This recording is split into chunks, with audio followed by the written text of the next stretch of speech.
Thank you very much. So at this time, it is my distinct honor and pleasure to welcome the Executive Director of the Center for the Study of the Economies of Africa, Dr. Chukwuka Onyekwena, for his opening remarks and also to officially kickstart the event by welcoming the presenter for his presentation. Ladies and gentlemen, please, Dr. Chuka.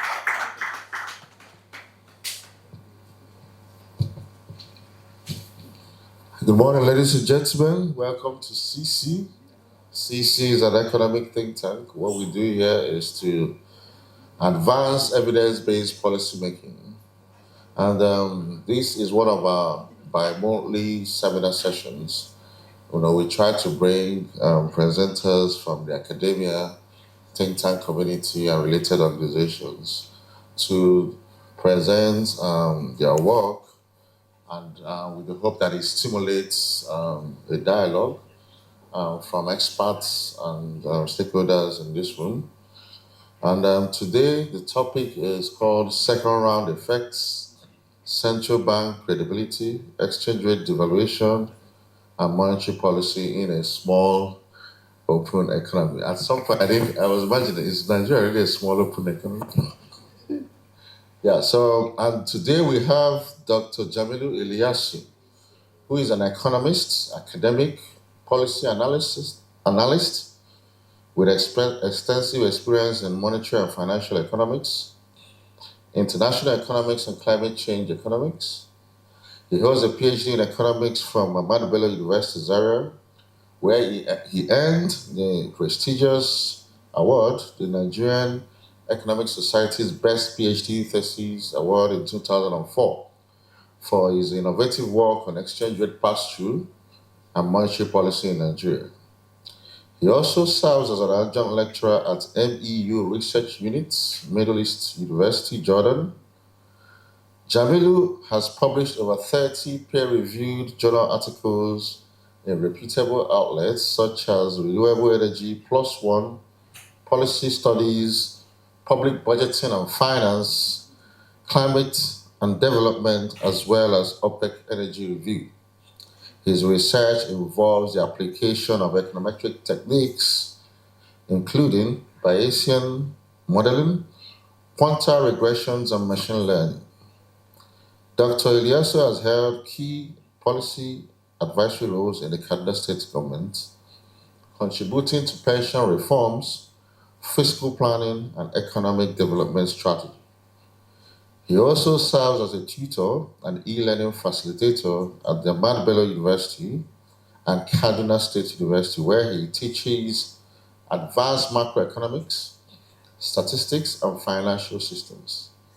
Dr. Iliyasu is an active participant in notable conferences such as Nigerian Economic Society Annual Conference, which is upcoming, and the University of West of Scotland's Carried Conference, as well as the International Energy Conference. So without much ado, allow me to invite Dr. Jamilu Iliyasu to deliver his presentation. Thank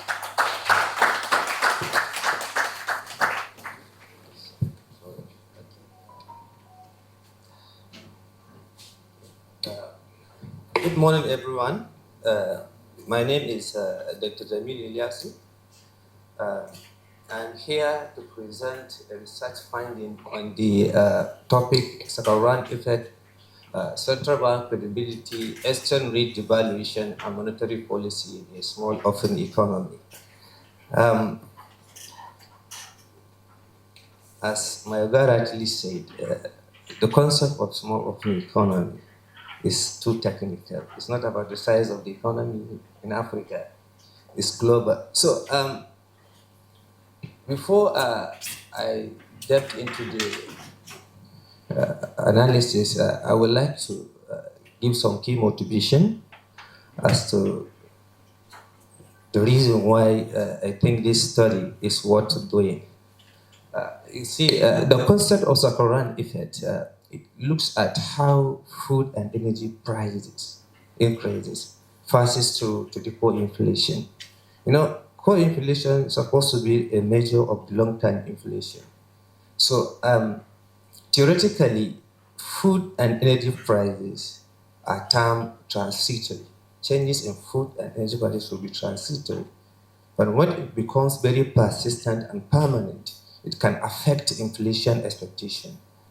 And mind you, they are also part of the input into the production process. They are not only food consumption items, but they are also part of the production process. So when over the years, surges in food and energy prices, particularly in Nigeria, the interest is Nigeria. Because in recent years, right from 2016 down to today, we have seen a lot of increases. In fact, persistent increase in food and energy prices. Some are policy driven, some are shock driven, coming from other side of the economy, like the increases in electricity tariff, the removal of subsidy, the devaluation of exchange rate, all of which can contribute to increases in food and energy prices. So that is the Sakurai effect part. Then the central bank credibility. In this study, we operationalize central bank credibility to mean the ability of a central bank to meet its own inflation target. A monetary policy maker, to the eyes of the public, that is the economic agent, is credible when it is committed towards its inflation objective and it is able to achieve that objective successfully. Then the public will have that credibility about them. They will feel, yes, this policy making body is credible. And a credible policy making body also mitigates a lot of shocks. And then the concept of exchange rate devaluation. We have all witnessed the recent unification of the multiple exchange rate regime and the transition to the willing buyer, willing seller window, where the market determines the rate at which Naira is exchanged to a reference of so many foreign currencies. So that devaluation also comes with a price to the economy in terms of inflation. We are not going to the fiscal policy side because we are also working on that. So then monetary policy, all of these, drivers, or let me use the word contributors to inflationary pressures, interact in an environment where there is a policy maker, which in our case, the Central Bank of Nigeria. So this interaction surely affects the effectiveness of central bank in terms of achieving its price objective. That is, the capacity for stabilization will be significantly influenced by this interaction. And small open economy. You see, a small open economy conceptually is a country that engages into international trade and finance, but its policies or development within that economy cannot or is insignificant to affect the global economy in terms of either output, price movement, or interest rate. You could see, for example, what is happening in the US with the new Trump issues. America is a large economy. So whatever America does affects the global economy, either its monetary, fiscal, or trade policies. But Nigeria, only God knows. But development in Nigeria may not have a significant impact on the global economy. That is why in this study, we refer to Nigeria as a small, open economy. It's open because it trades with other countries. It's small because its policies cannot affect significantly or influence significantly the global macroeconomic outcomes. So this put together gives rise to this topic.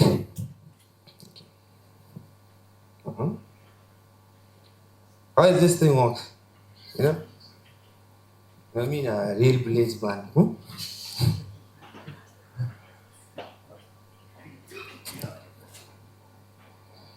Okay, good. Thank you. Okay, this. Okay, okay, okay.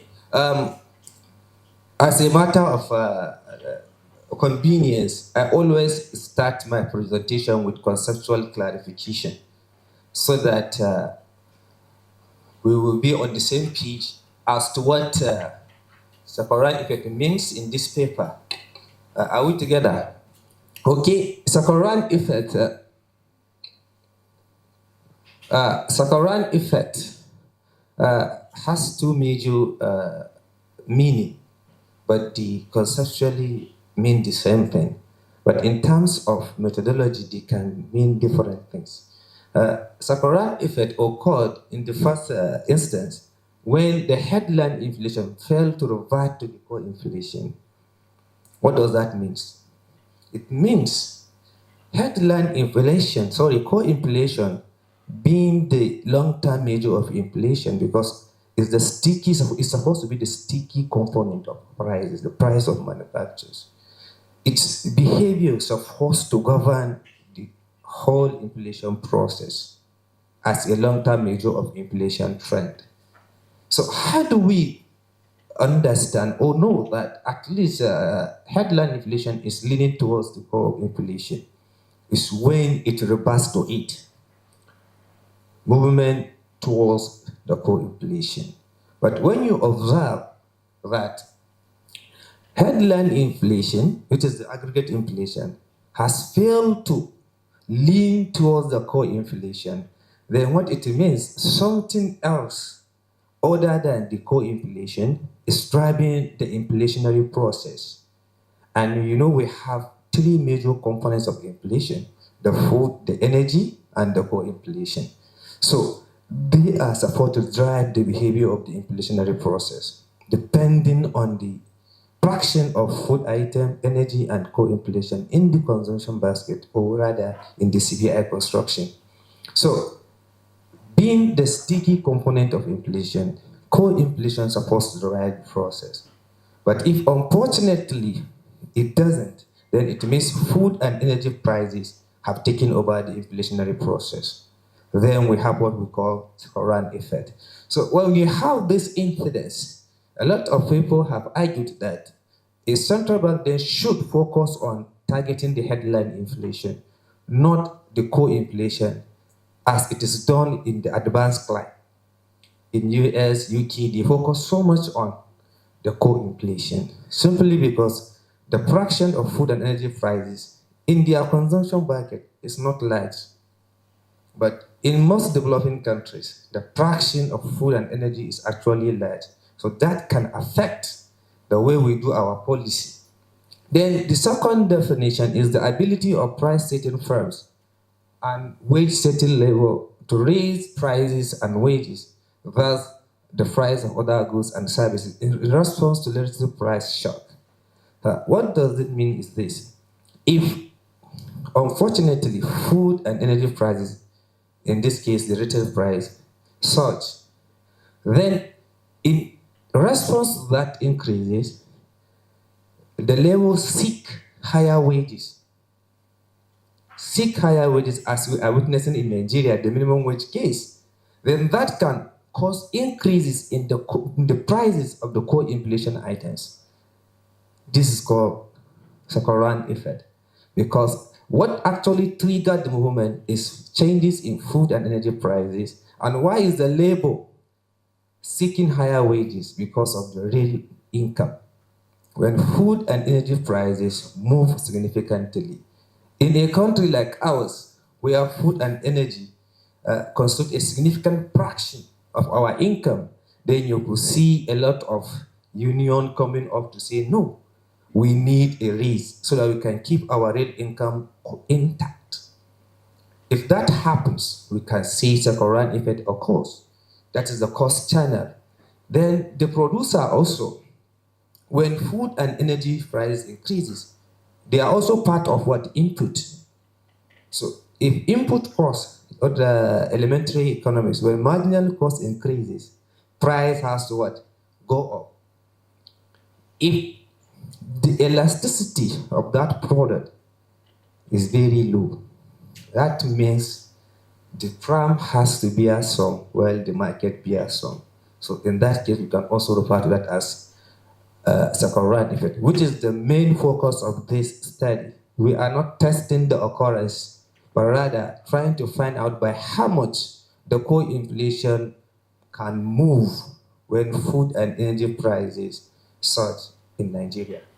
Then central bank credibility. In this study, central bank credibility is the belief that a central bank is willing and able to reach its own pre-announced inflation target. In other words, the ability of the central bank to meet its own inflation objective. That is credibility. It's like you keeping to your own word.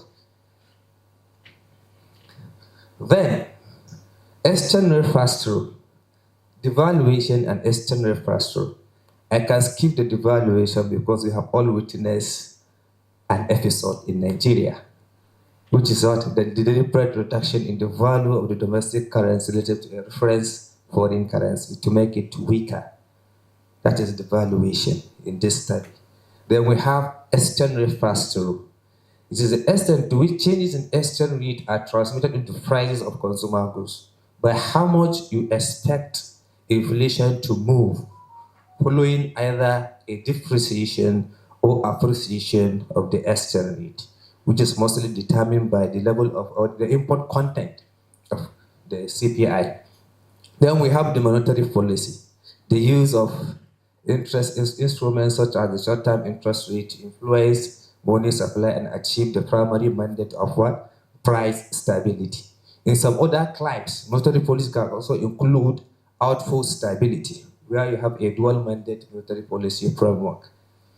Then, coming to small open economy.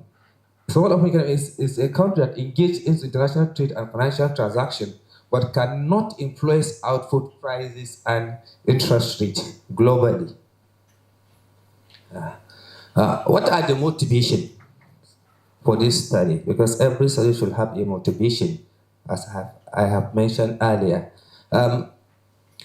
Going back to the CBN Act of 1959 and the amended Act of 2007, price stability is one of the key mandates of monetary policy in Nigeria.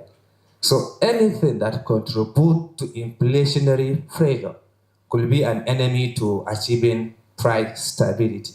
So with this objective in mind, then it becomes paramount to understand what are the key sources of inflation in Nigeria and whether these sources are demand-driven or supply-driven. Because traditionally, most monetary policy instruments are demand management tools. They are not traditionally designed to address supply side issues. So in that case, there's need to understand what are the sources of the inflationary pressure. Then the second motivation is the substantial depreciation of the naira. In recent years, we have seen a consistent weakening of naira against foreign currencies. This depreciation episode can have inflationary pressures and with serious implication for our monetary policy effectiveness and even the credibility of Central Bank of Nigeria as a whole. Then, also in recent years, there has been persistent inflationary pressures in Nigeria, particularly the issue of food and energy prices. The removal of subsidy during the last administration, the closure of border, all have contributed to inflationary pressures. Rising electricity prices, PMS, AGO, and Co. are all part of the key contributors to what we are witnessing today in terms of the inflationary pressures. So under this environment, there is a need to have a research that at least can provide another perspective as to the drivers of inflation in Nigeria.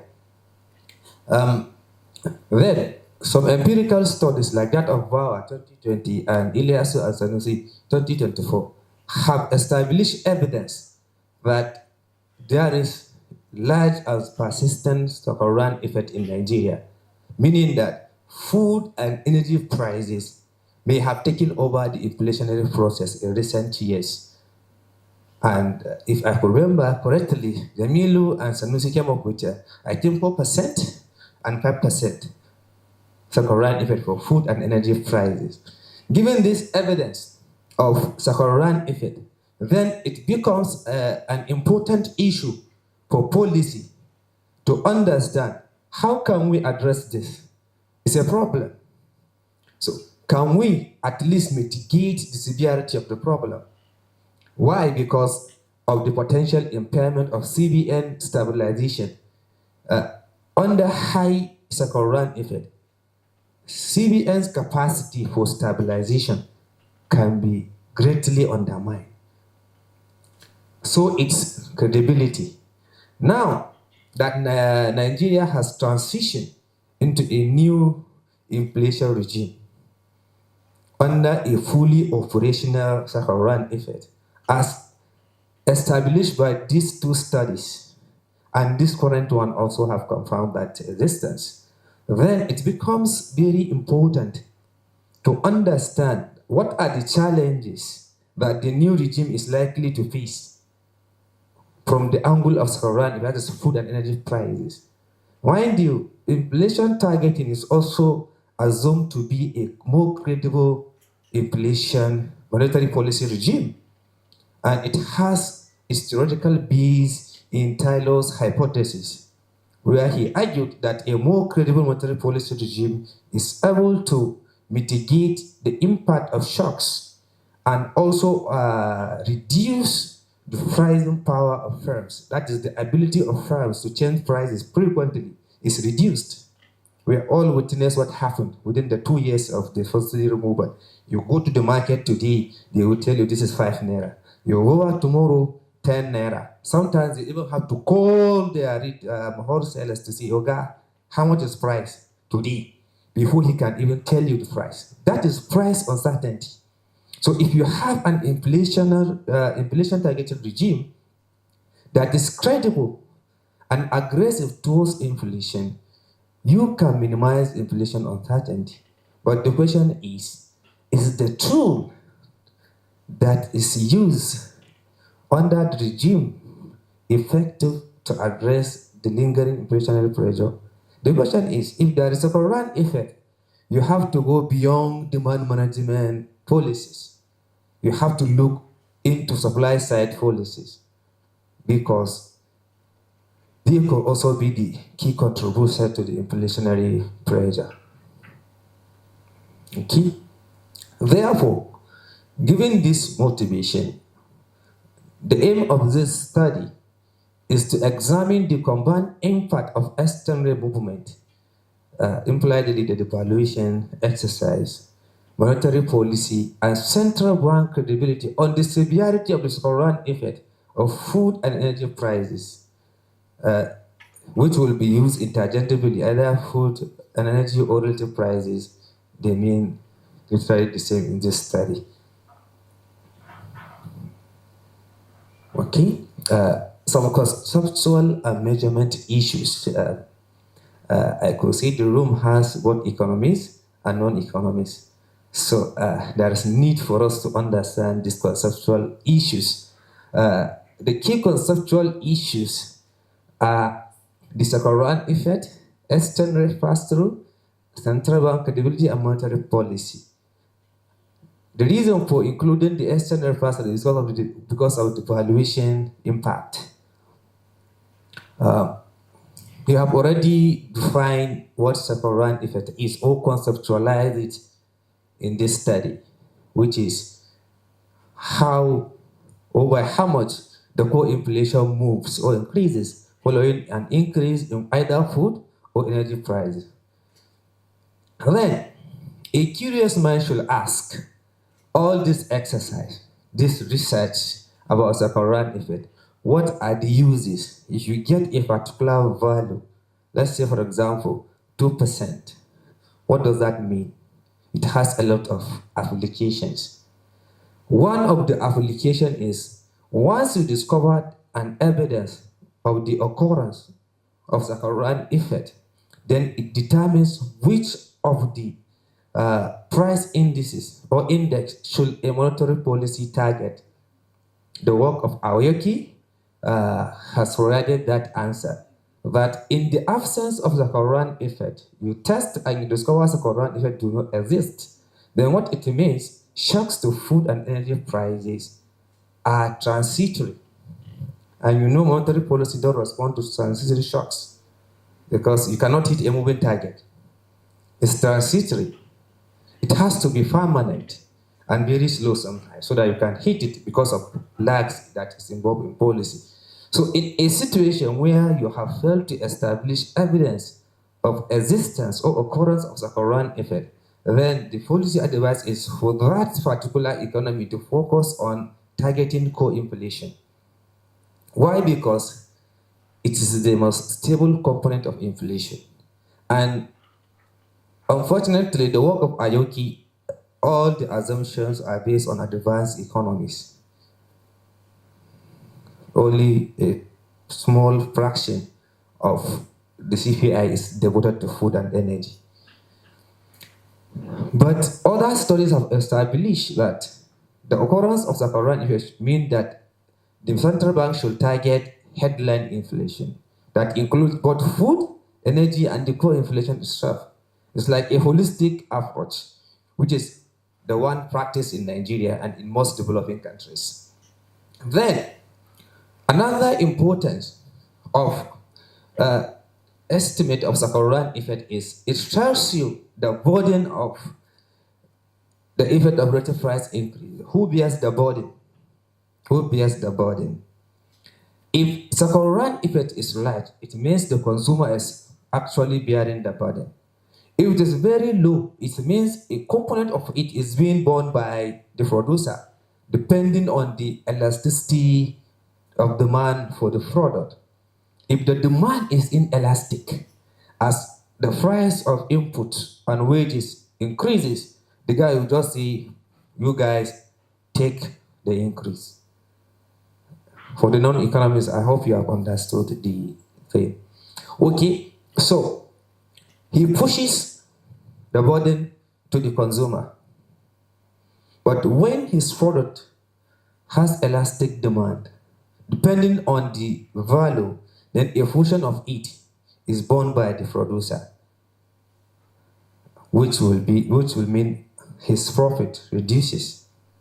Then, economic agents' inflation expectation about central bank pre-announced inflation objectives. Sometimes, if you have evidence of substantial second-round effect, what it means is that economic agents' inflation expectation may not be anchored.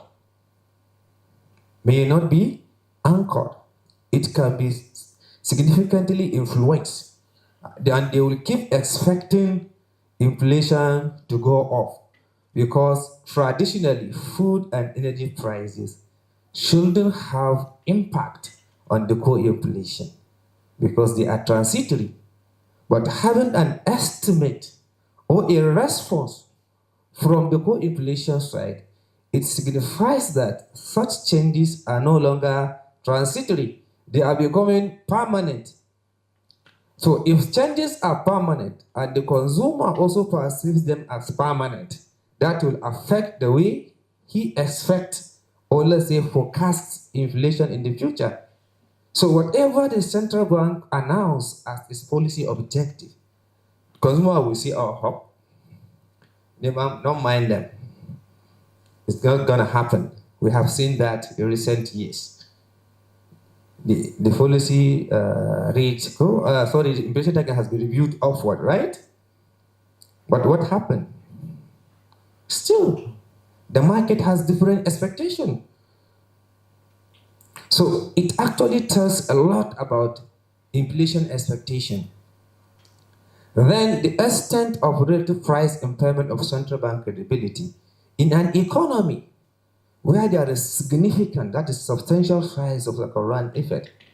It may also imply that the credibility of monetary policy in that country or central bank is being undermined. Because a good and credible central bank should be able to mitigate at least the severity of the problem. So if it is too substantial, then that means the central bank is less credible. Are we on the same page? Then, there are also channels of transmission. It doesn't happen just like that. It happens through channels. There are facts that current effect follows. The first is the production cost channel, which I have mentioned several times. Food and energy items are also part of the input into the production process. So is distribution when you take into account energy, gold, PMS are part of the distribution process. So if the price of such items increases significantly, then production costs can increase. And if production cost increases, then prices are also likely to go up. So if the cost of production of core inflation items increases because of increases in relative prices, in this case food and energy price, then we have the cost channel being operational because the producer is likely to pass on those increases to the final consumer. That is the output price. Then we have the wages and expectation channels. In economics, expectation plays an important role for policy and even for the dynamics of the economy. When the producer expects input price to go up, what happened? He might also raise output prices because if he dares sells now, he's going to buy high. Go, the hoarding we have witnessed. Go, sometimes you go to a filling station. If they have info that there's going to be scarcity or subsidy something, go, they don't sell on time. So expectation is important. So is wages. How do food and energy prices affect wages? It's through real income. You know, our wages are in nominal terms, but we do consume. So the real wages is what matters, not the nominal. So if in that economy that circle run effect is fully operational, food and energy prices go off, then labor will expect his real income to decline. The value of labor income can decline in real terms.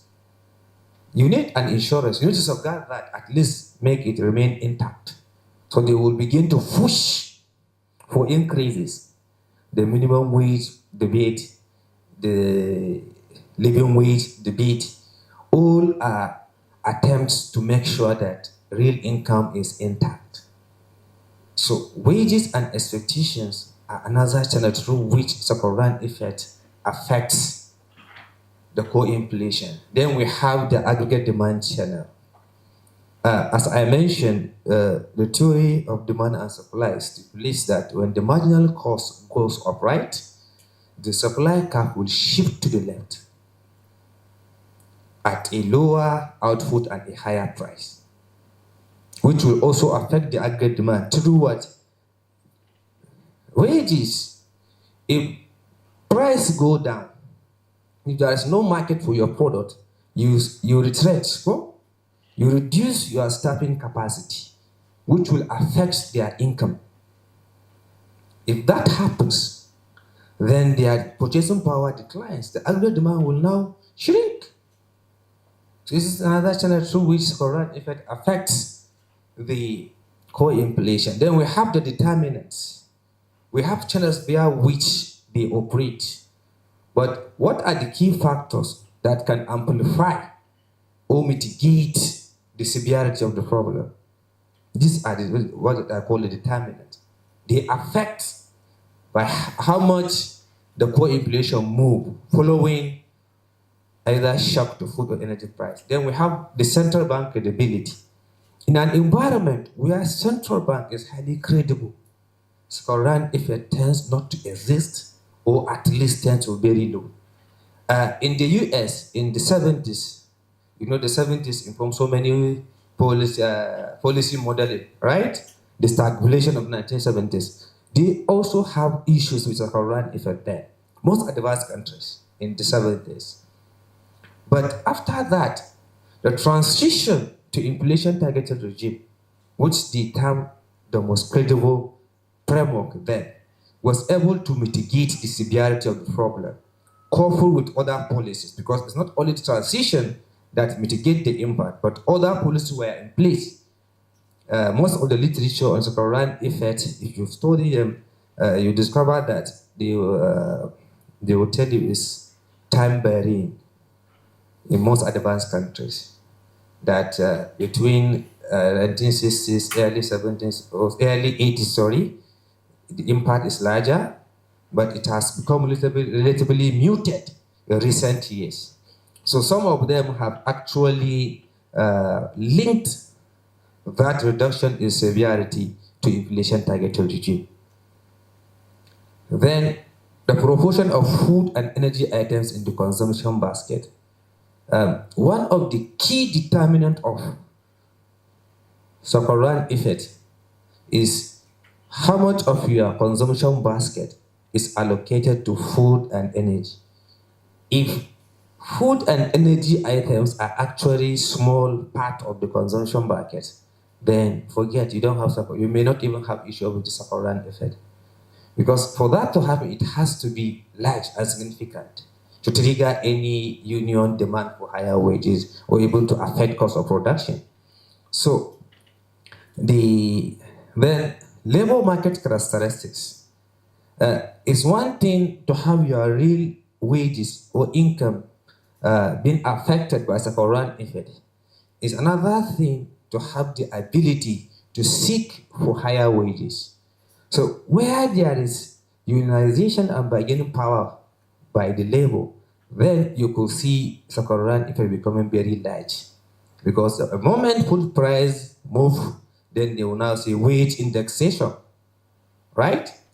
That our real income has deteriorated, therefore we need more wages. But in a setting where the labor market is less formal or wages are sticky, then Sakoran effect is likely to be very low. So the labor market characteristics is also important determinant of Sakoran effect. Then fiscal dominance. Behold, Nigeria. Go. Several have argued that we are having an episode of fiscal dominance in Nigeria. So in an environment of fiscal dominance, remember fiscal theory price level, theory of price level, too much fiscal spending, especially deficit, can trigger consistent inflationary pressure, which can amplify the severity of Sakoran effect. So in an environment of substantial fiscal dominance, you should be expecting to see a large Sakoran effect taking place. God forbid bad thing. Go. So then theoretical views.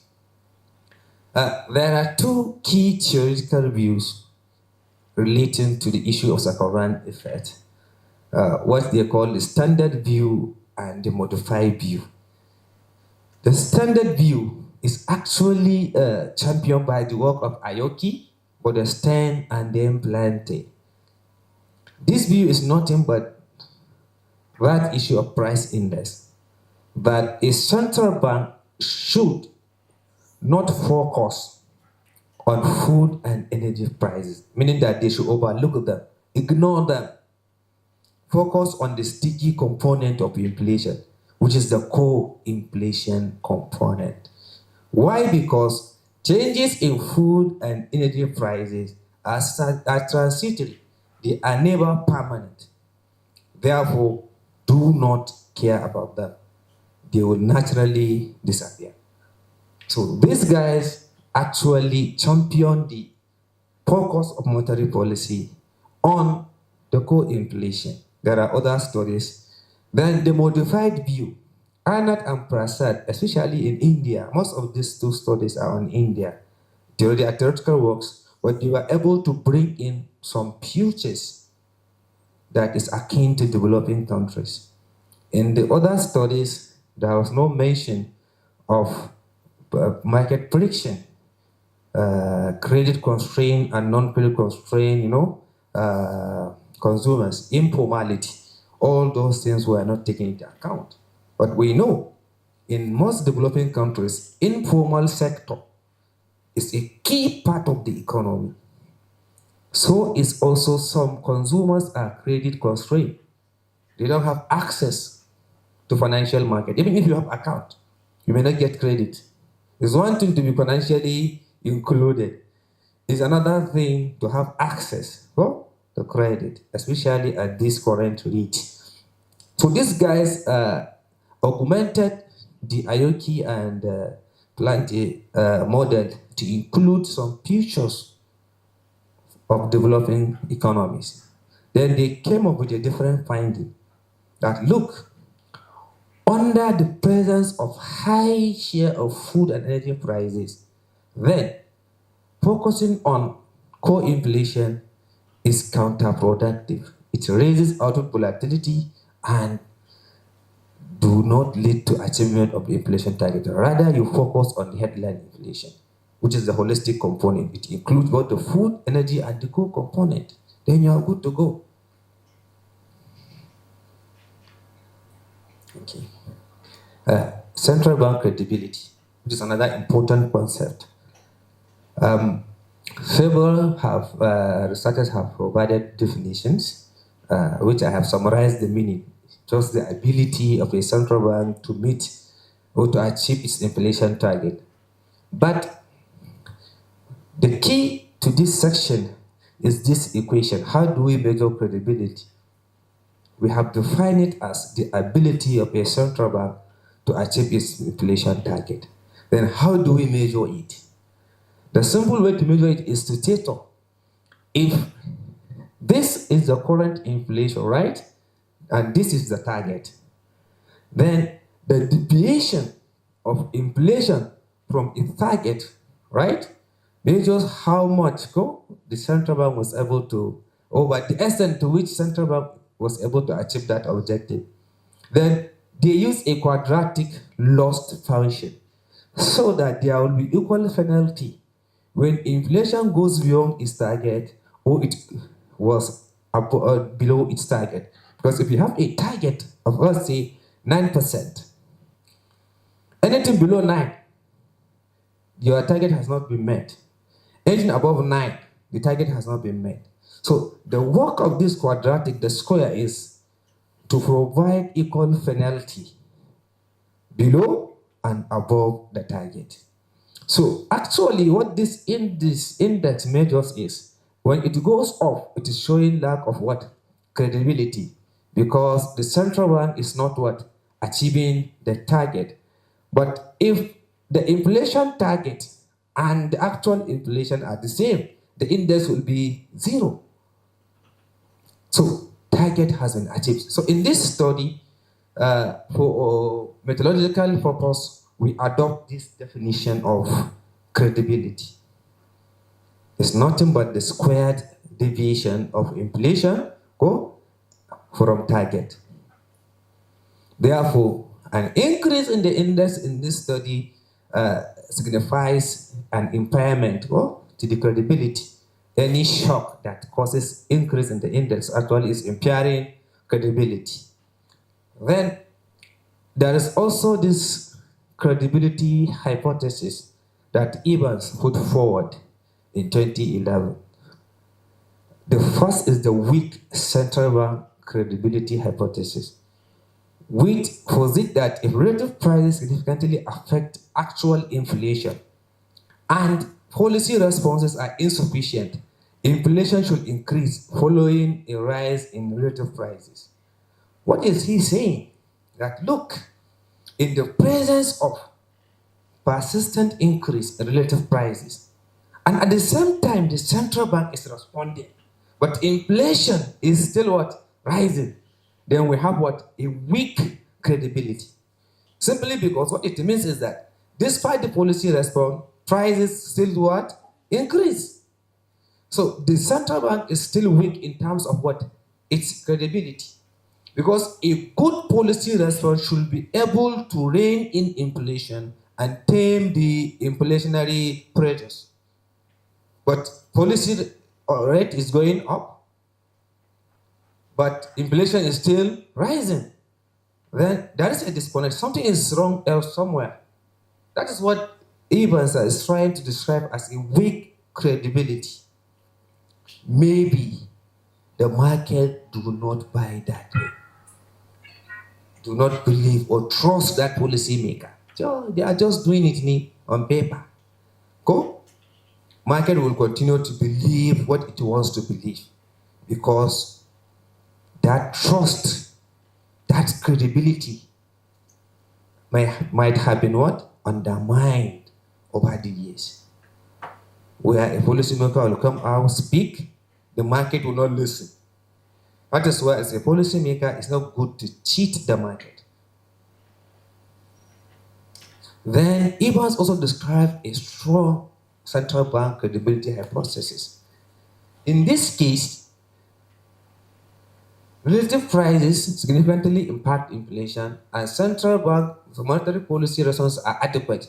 There should be no significant increase in inflation. You see, if the monetary policy response, right, are adequate, then increases in relative prices will not affect what? Inflation. So there is a what? Strong credibility, meaning that the market trusts the central bank and is doing its job right. Then there is this what he called the uninformative indicator hypothesis. Uninformative, right? Look at it. See, if relative prices truly were uninformative of inflation, they will produce insignificant responses from both inflation and policy instrument, meaning that the policymaker will ignore them because they don't have any information about future inflation. Then, if that is the case, how do we know? Because they don't have any impact of inflation. And the central banker will only be interested in those shocks that will have what? Profound impact on the inflation objective. So any shock that do not have any meaningful, significant effect can be ignored.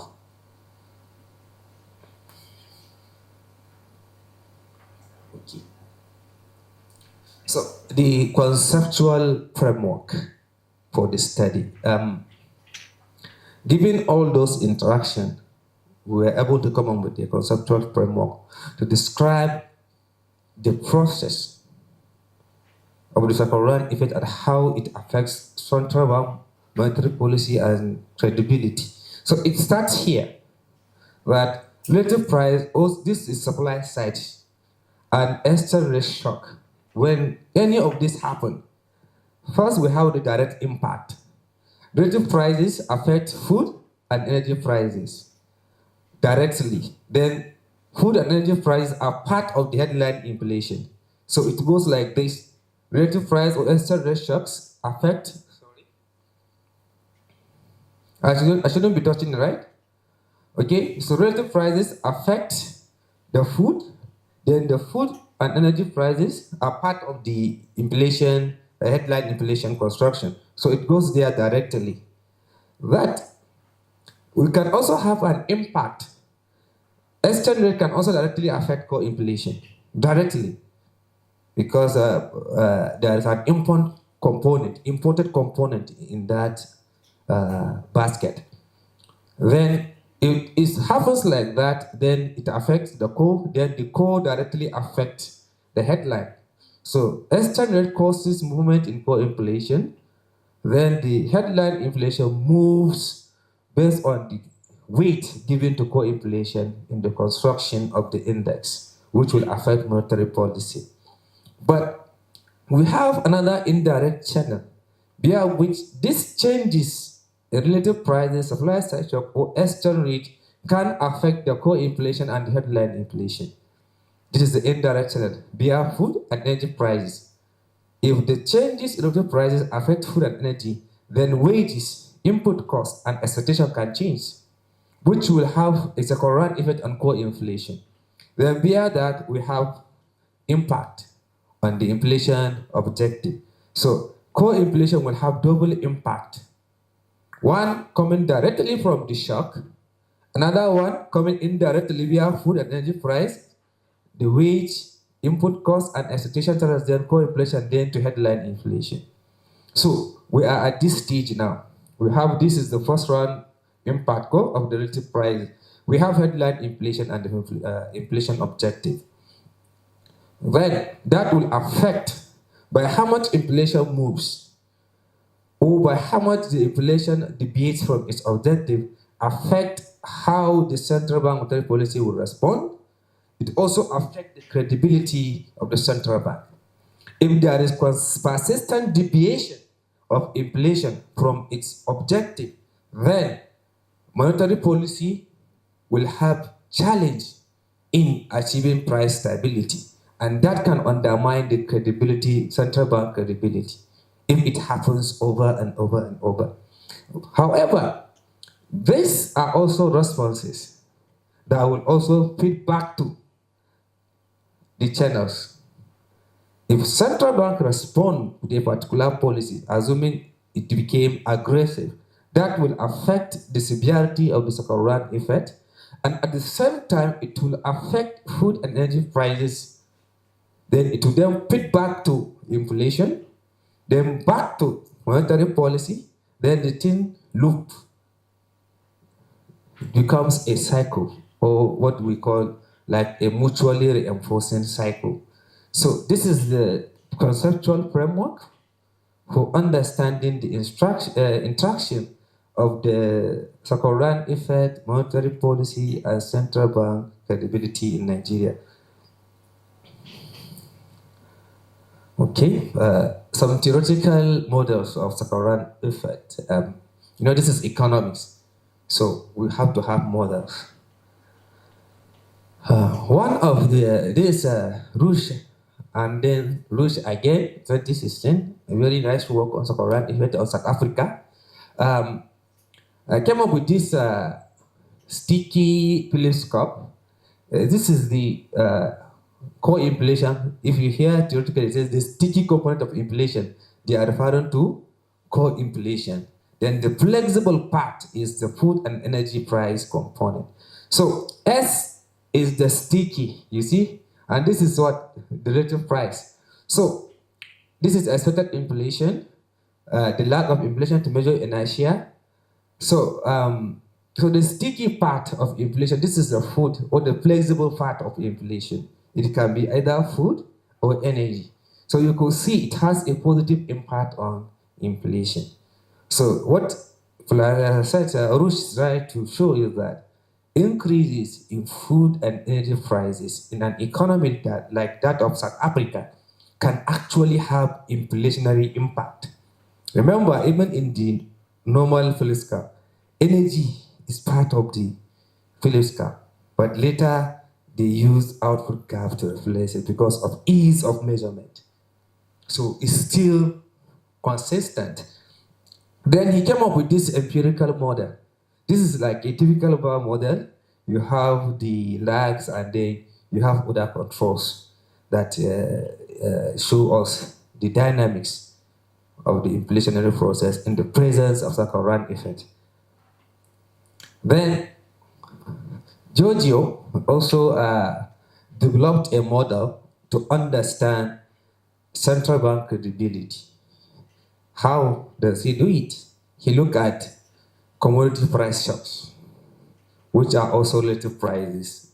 So, to Giorgio, shocks to commodity prices, which is the E component, also affect by how much the interest rate moves. This is positive. So if there is a positive shock, then it raises the interest rate. This is the deviation of inflation from its target. This is the part where the relative price comes in. So what is he trying to see? That in a more credible monetary policy regime, when you observe increases in relative prices, then there's likelihood that the monetary policy will respond with what? Contractionary monetary policy, by raising the policy rate to address the impact. But there is a caveat to using consistent contractionary monetary policy, the output cost of this inflation. You are doing it at the expense of what? Output. When you consistently raise the policy rate, you are also undermining output. And one of the major problems with supply side shock, such as this one, is that a demand shock usually moves output and inflation in opposite direction. So there is a trade-off. A policymaker can navigate the police cap to choose what level of inflation I want against output. But when you have a supply shock, output and inflation move the under demand shock, they move in the same direction. Output increases, inflation increases. But under supply shock, they move in different direction. So they amplify the trade-off. If you want to, for example, reduce inflation because the shock has moved inflation, you raise the policy rate, but your output is already down there, near the recession, because they move in this different direction. For example, take an example of a climate change shock that affects output. Output goes down, but shortages in the market causes what? Inflation. So if a policymaker prioritizes inflation, that means policy hike, right? So that policy hike can actually depress inflation, but will push output down there further. But in a demand shock situation, too much money chasing too few goods, you have output also increasing. Then you have inflation, right? So the trade-off is not as large as when it is a supply shock. That is why the study on second-order effect is important. Then the empirical model. A lot of studies have used different models, most of which are structural bar models within different frameworks, like that of Sanusi and Co. Use normal bar model. We are also adopting a bar model, but in our case, we are identifying it differently from the way these studies do their own. Like, for example, Sanusi and Iliyasu and Sanusi use a structural bar with just zero restriction. But in this study, we are taking a different approach. We are using a sign restriction. Sign restriction, the identification of which will be shown soon. So, in this bar model, bar allows for feedback. Monetary policy works in a system. It works in a system. It doesn't work in isolation. So sometimes monetary policy is best modeled within a bar system. That is why we adopt a bar. It endogenizes everything. Then we also, this is the energy or the food prices, core inflation. This is the interest rate. This is the central bank credibility. However, our measure of the policy rate is not the MPR. We use the treasury-based rate because of flexibility. Over the years, you see the MPR is something like this. But the treasury-based rate is more flexible, reflecting changes in policy. So we use the treasury-based rate instead of the MPR in this study to proxy monetary policy.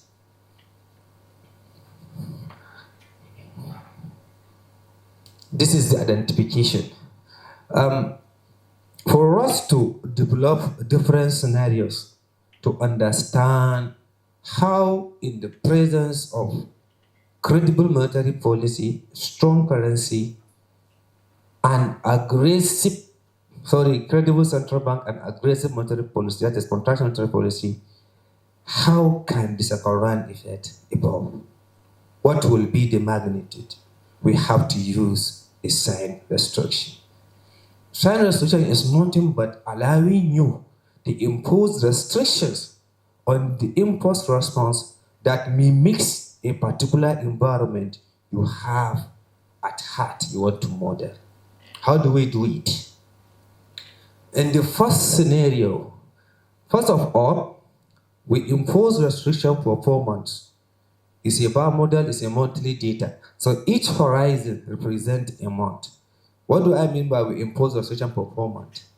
For example, here is positive. Inflation shock is positive, meaning that when a shock inflation happened to energy price, then the energy price will keep rising for good 4 months. We did that because the monetary policy now sits after every 2 months. So at least after two consecutive sitting, then something could happen. So in the baseline scenario, we just assume that increases in energy prices will naturally raise energy price inflation. Shock to energy prices will cause energy prices to increase. This is called unrestricted. UR means unrestricted. That we are agnostic about the impact of energy price on exchange rate in this scenario, meaning that we have allowed exchange rate to respond naturally to the environment. No restriction whatsoever was imposed. Then, so is on core inflation, which is very important. This is the main thing. So you don't impose restriction on it. You allow it to respond naturally. Then we have headline inflation responding positively to increases in energy price. Why? Because energy prices are part of the headline inflation. So should energy prices go up, at least headline inflation should reflect that movement. That is why we impose a positive restriction. But interest rate and central bank credibility were allowed to respond naturally. So we call this one the baseline scenario. Then the second scenario is when we assume that in the presence of energy price shock, there is exchange rate depreciation, meaning that exchange rate is positive in that environment, it's increasing. Then energy price will also increase because it's a shock to energy price. But we do not impose any restriction on core inflation because this is the target to see how it will respond to energy price shock under depreciating currency, rising energy prices, rising headline inflation, but contractionary monetary policy. Negative mean monetary policy is responding by what? Contraction, expansions, then we have this credibility is being what? Damaged. It damaged to credibility because the index goes up. So this is this. The second scenario is positive, negative, meaning appreciation. In the presence of energy price shock, there is an appreciation of the exchange rate, then increases in energy prices, or inflation is still or restricted, then headline inflation go up, then they raise the policy rate.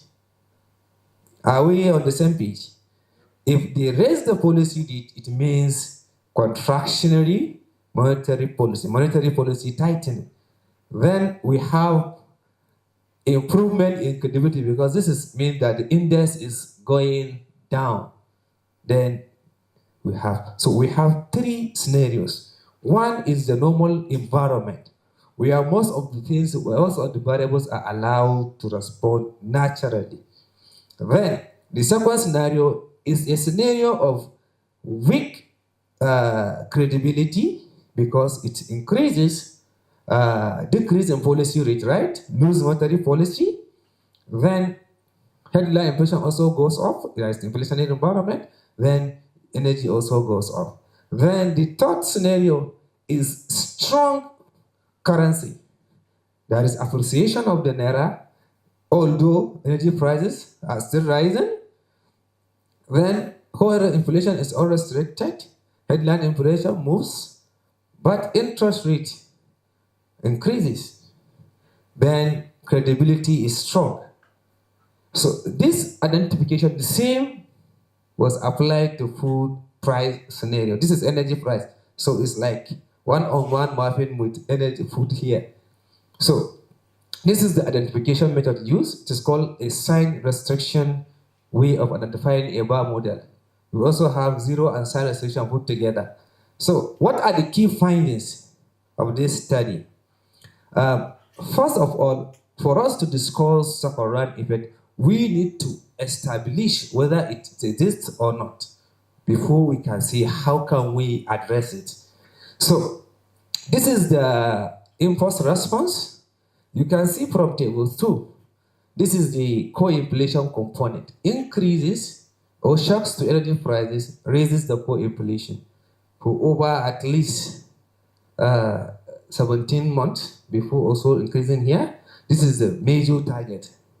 So if increases in energy prices causes the core inflation to move, then we have compound evidence that Sakoran effect exists. Because under normal circumstances, energy prices should not produce significant impact on the core inflation, simply because they are just transitory changes in prices. So what happened? We observe Sakoran effect, but also there is impairment of what central bank credibility. Look at it. The index is high there. It's all positive.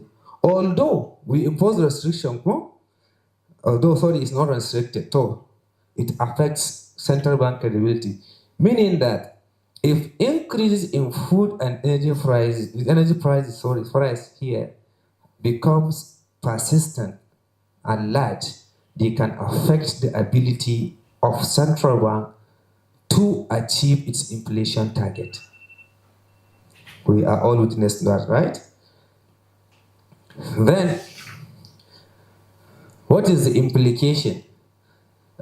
One of the key implications of this finding is that stabilizing energy prices can assist with successful disinflation, simply because, as we can see, energy prices are important influence on the core inflation. And food is coming on the way too. Item 7, right? Yes. So if energy prices are stable, then we could see a stable inflation dynamics in Nigeria. Then this is the scenario analysis. First one is the current effect of energy price under loose monetary policy, meaning under expansionary monetary policy, and Naira devaluation. Why do I use this Naira devaluation? I just froze the exchange rate depreciation with devaluation. So then the weak central bank credibility. So this is a nasty case. So look at it.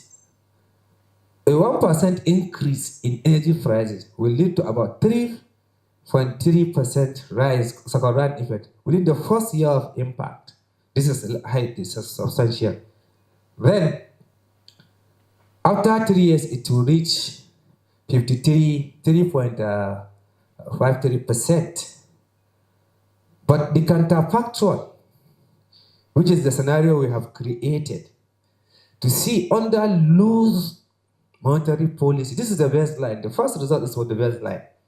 Then the second one is the counterfactual, which we have created an environment of weak central bank credibility,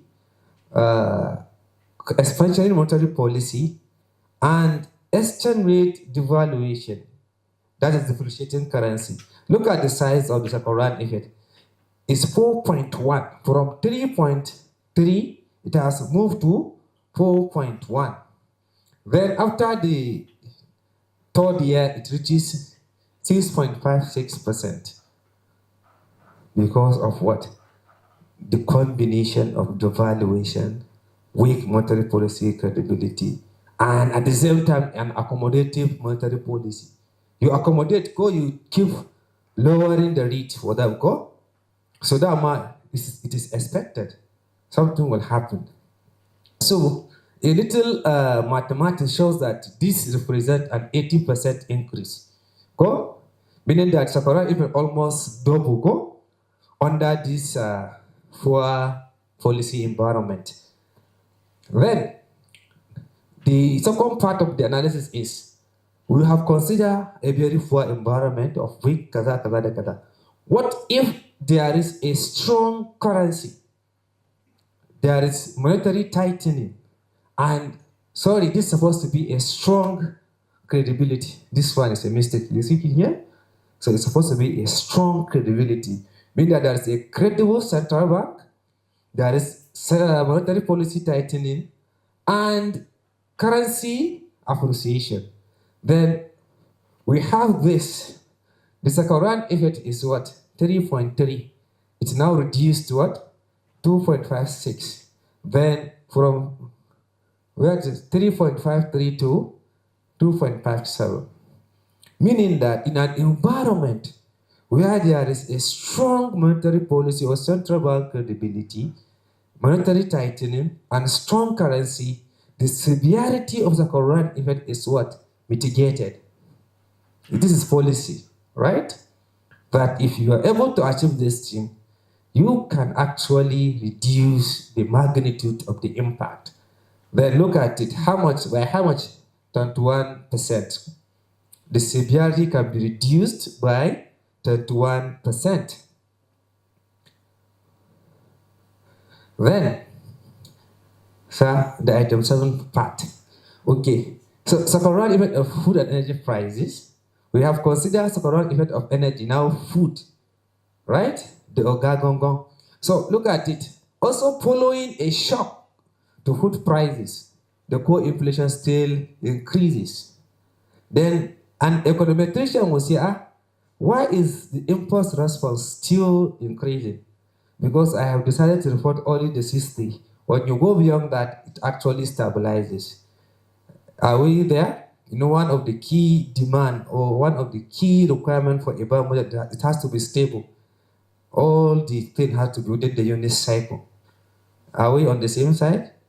But sometimes that stability can come after like 10 to 20 years, but it will stabilize if everything is within the unit cycle. But for policy, I think it's reasonable to report 60 months, right? Okay, so look at it. Shock to food and energy price actually causes what? Second-run effect on core inflation, which we have established. It indicates a substantial and persistent. What are we saying here? If you look at it, for food, for energy price shock, the impact disappears within around 18 months, right? But this one, even after 5 years, we are still seeing a response. Meaning that the effect of food price is actually stronger, right? Compared to that of energy. So it's expected because large chunk of our CPI, over 50% is food. Okay? Then food price shock impaired central bank credibility, as also established earlier. Look at it. The credibility is on the positive side, meaning that it increases. And by the construction we use, it means impairment. Then implication, the same as that of energy. Maintaining stable food prices will help in achieving successful disinflation and improving the credibility of Central Bank of Nigeria. If CBN can stabilize food prices, right? Or somebody else could assist, because the fact remains there must be fiscal and monetary policy coordination for policies to work right in Nigeria. You cannot be going this way, the other one is going that way, and we expect things to be right. It has to be coordinated.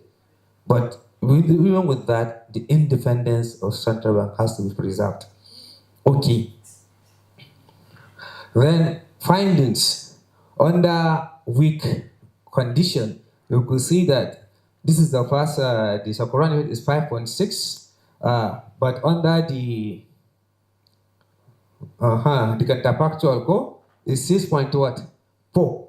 So if you have loose monetary policy, if the environment is weak, then you have amplification of the second effect. So look at it, it increases go by this amount, about 13%, right? Okay.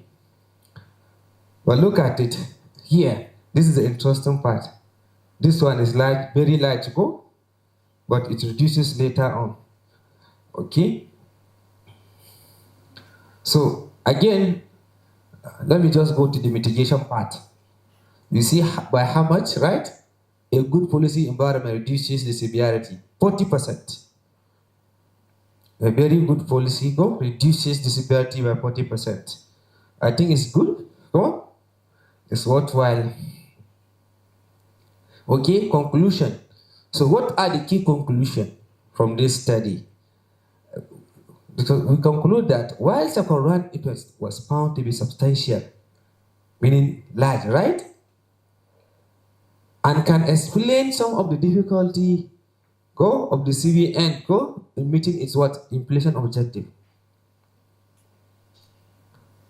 What are we saying here? Second-run effect is large, and we believe it can also explain why central bank is having challenges in stabilizing inflation to achieve its target. But there is hope. Aggressive monetary policy combined with what? Improved central bank credibility and strong naira will have mitigating effect. That as bad as it looks, right? We still hope that if there is aggressive monetary policy tightening, improved central bank credibility, and strong naira, the severity of the problem can be mitigated. But that issue of aggressive monetary policy, there must be caveat to it because we have output. Although Nigeria transition right to inflation targeting regime, where it has no regard for output, right? It's all inflation, inflation, inflation. But still, there must be a caveat to it. Then, what are the recommendations for policy? One of the recommendations is that the central bank should be more vigilant and stabilize the foreign exchange market swiftly during period of significant depreciation of naira exchange rate. Why is this important? Because the evidence suggests that in an environment of depreciating currency, second-run effect tends to be amplified. So if that is the case, central banks should be watchful of the development in the foreign exchange market. Although some people like the World Bank are arguing that they should not intervene until for the purpose of volatility. But mind you, if the exchange rate is very high, it's different to differentiate.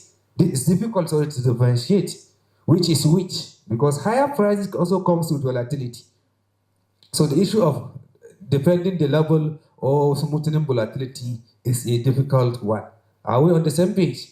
But whatever it is, we have to have a stable naira for the current effect to be mitigated.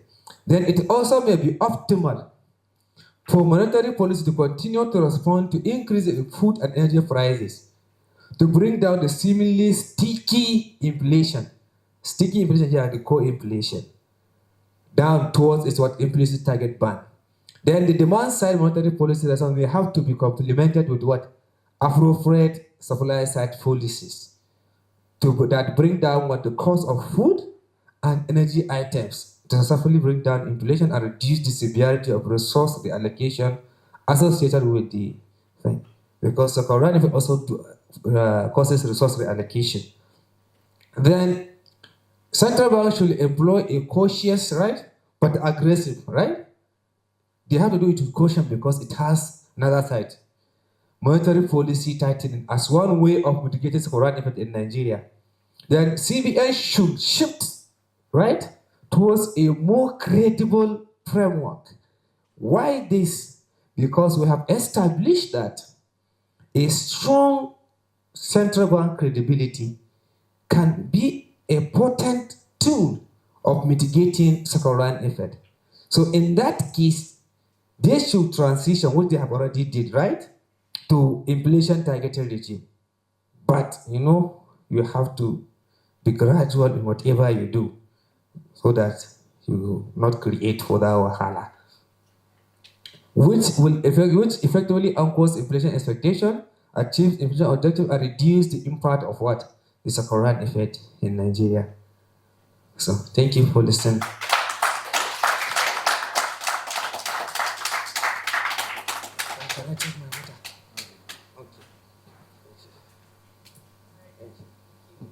Please just put our hands together again for Dr. Jamilu for taking us all back to the classroom. I was just having a conversation with a colleague at the back, and then we're saying, oh wow, what lecture does this remind you of? And it was also reminding me of some of my lectures in school. Please, a round of applause again for him for such an extensive review into his paper. I also was telling my colleague Anthony that I'm sure the question and answer session is going to be longer and more intense than the actual presentation, because we have experts. I see Dr. Aleke in the room, and Dr. Mahmoud as well. Good to see you again. So at this time, we're open for questions, comments, contributions. Dr. Waleke's hand is up. So we'll have a mic. I don't know, Dr. Jamilu, how you prefer to have it. Do you want to take one question per time? Okay. All right. So please, if you have a question, please, so we can have. Okay. So we'll start from the front seat to have Dr. Walike with his question. Thank you very much. So my name is Uche Owaleke. I am the director of the Institute of Capital Market Studies, Nasarawa State University, Kefi. Good morning, everyone. I would like to start by commending Dr. Jamilu for your beautiful presentation and for the paper too that you have written. I must say it's, in my own assessment, is a very good one. So I have a question, and if you don't mind, I also have a few comments that I think would also help to improve on what he has done. The question has to do with the recommendations. Okay, recommendations number 4 and 5 are not too clear to me. I'm hearing for the first time a cautious, aggressive monetary policy. I've never heard of that term before. Aggressive policy that is also cautious. Okay, so you are either doing you're either being aggressive or you're not. Then the second one is, again, you're recommending the central bank should migrate to a more credible monetary policy, framework. Again, that's not too specific. I would expect that you're a lot clearer on that. Then on recommendations, I start with the title of your paper. Can you go the title? Can you put it up? Put it up. Yes. The title.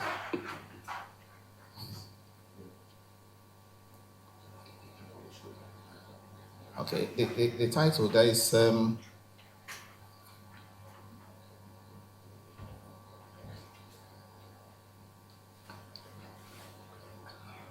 yes.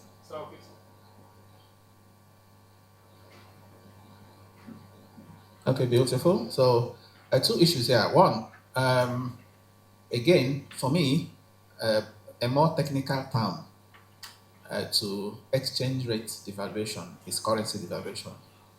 We don't have exchange rate devaluation because exchange rate is just as you define, it's simply the price of our currency in relation to that of other currencies, and it simply reflects the value of the currency itself. So you don't talk about exchange rate devaluation, but currency devaluation.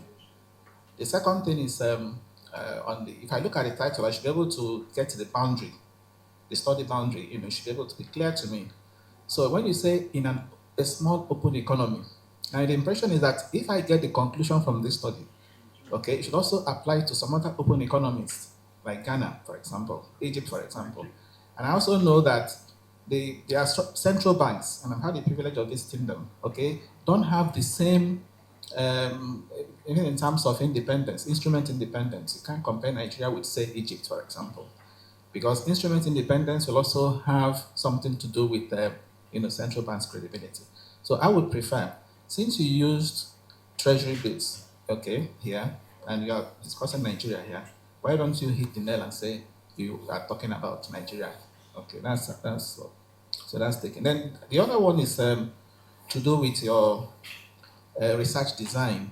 Again, I was expecting since it's about central bank credibility, you'll agree with me that there are two approaches really.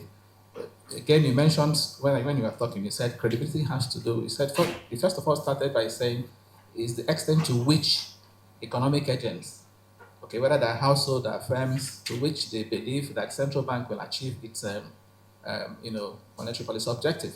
So to that extent, that becomes a perception-based issue. Okay. The second definition you also gave, which you adopted, is that the ability of the central bank to meet its monetary But now, if we ride on that second definition, you will agree with me that one can say that over the years, central bank has never been credible. Because if we have a target of 9, the upper band of 9%, and inflation rate has never been around 9, so could you, on that basis, conclude that central bank has not been credible? So I would advise that maybe in your next study, you could use, in terms of the design, maybe a mixed approach, where you're also combining qualitative with qualitative aspects. You can also do a survey, for example, okay, to also get this perception, because credibility is about perception, really. Okay, I'm sure that will, when you do that, that will improve on your work. And then finally, is yes. Again, you talked about measuring. Your was it your finding? You said that maintaining food prices, I think part of your conclusion, will result in disinflation and improve on central bank credibility. And I was saying, is that not when you say maintaining food prices, when you stabilize food prices, will result in disinflation? Okay, so I was saying that is that not a given? You know, okay. Are you not saying, for example, that the grass is green? The grass is, if we maintain food price, of course, it will result in a disinflation. Is that the result of your study? You understand, right? Thank you, Dr. Jamil. May I now? Thank you very Let much. me. Okay. Thank you, Doctor, for your wonderful observation. Let me start with the last observation. The recommendation actually is a result of the findings because the evidence shows that central food prices, this section,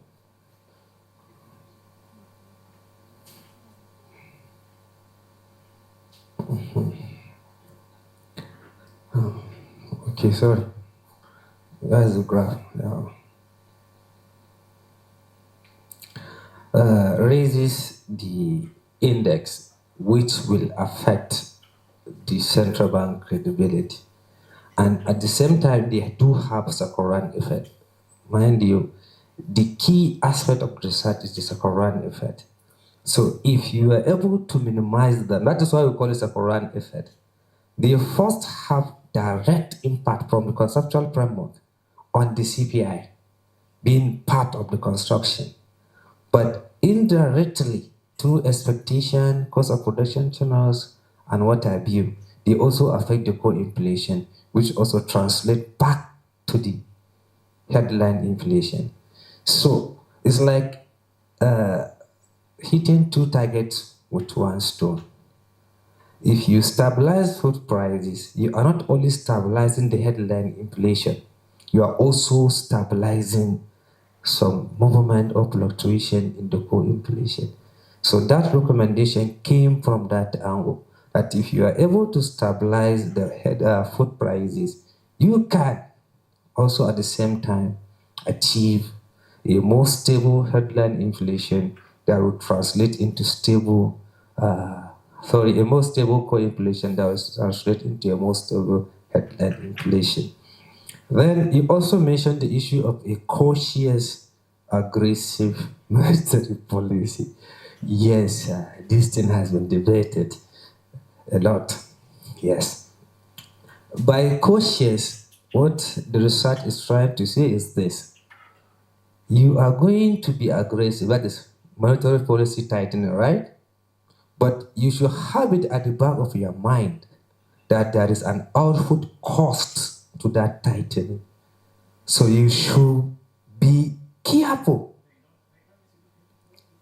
No, it depends on how you put it. You see, a central banker sometimes has to prioritize one objective over another, depending on the development in the economy. Sometimes you can go for output, sometimes you can go for inflation. The police curve trade-off. But although Nigeria now has transitioned to inflation targeting, and we have been seeing aggressive policy response, But still, people are commenting that they should be careful. That aggressive policy response can undermine output, which can come back to inflation again. Because if supply is greatly undermined, then recommendation on the issue of credible framework. The recommendation seeks to say that, look, since in some level of credibility we are found to mitigate the severity, then choose a framework which they have already done now that people see as credible. That is what the recommendation is trying to say. That people see as credible and also become committed. Because it's one thing to announce, I'm going to do X, Y, Z. It's another thing to commit to it. So it's like we are trying to emphasize, keep to your commitment, keep your promise, so that the market will see you as a credible policy maker.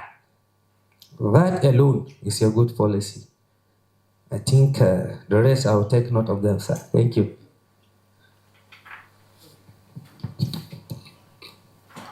Thank you very much, Dr. Jamilu. Yeah, thank you very much. A very brilliant presentation. And like she said, I also learned a lot. I left university 30 years ago, but I picked a lot of the things she said, and I said, oh, I'm still a brilliant guy, if I'm still thinking that way. You did a very, very good presentation, and I decided to stand up so that I can think straight, because there's a lot in this. No, sit down, sit down. So that I can think straight and also be able to bring out some things here. And now, I'm Hassan Mahmoud, former Director of Monetary Policy at the Central Bank of Nigeria. So I'm still very fresh in terms of monetary policy. So I'll be looking at this from the practical side, from the market player. And I will start with the definition. I will suggest you also read some of central banks' publication on the definition of inflation and the components of inflation and the drivers of inflation. Sometimes there are contradictions, there are deviations, and a lot of it came out from here. Your paper dwells on small open economy, but we are speaking largely more about Nigeria.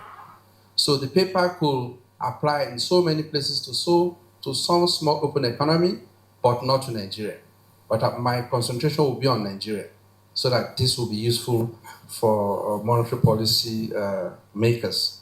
One, in terms of definition, so far as I know, I don't know if there are NBS guys here, the headline inflation constitutes core and food. And so for core inflation, it's food and energy prices. That's what we call core from the central bank side. I don't know the NBS and I don't know the theoretical side, but core inflation is food and energy prices. Then the other prices, so if you have headline inflation, core and food is already there.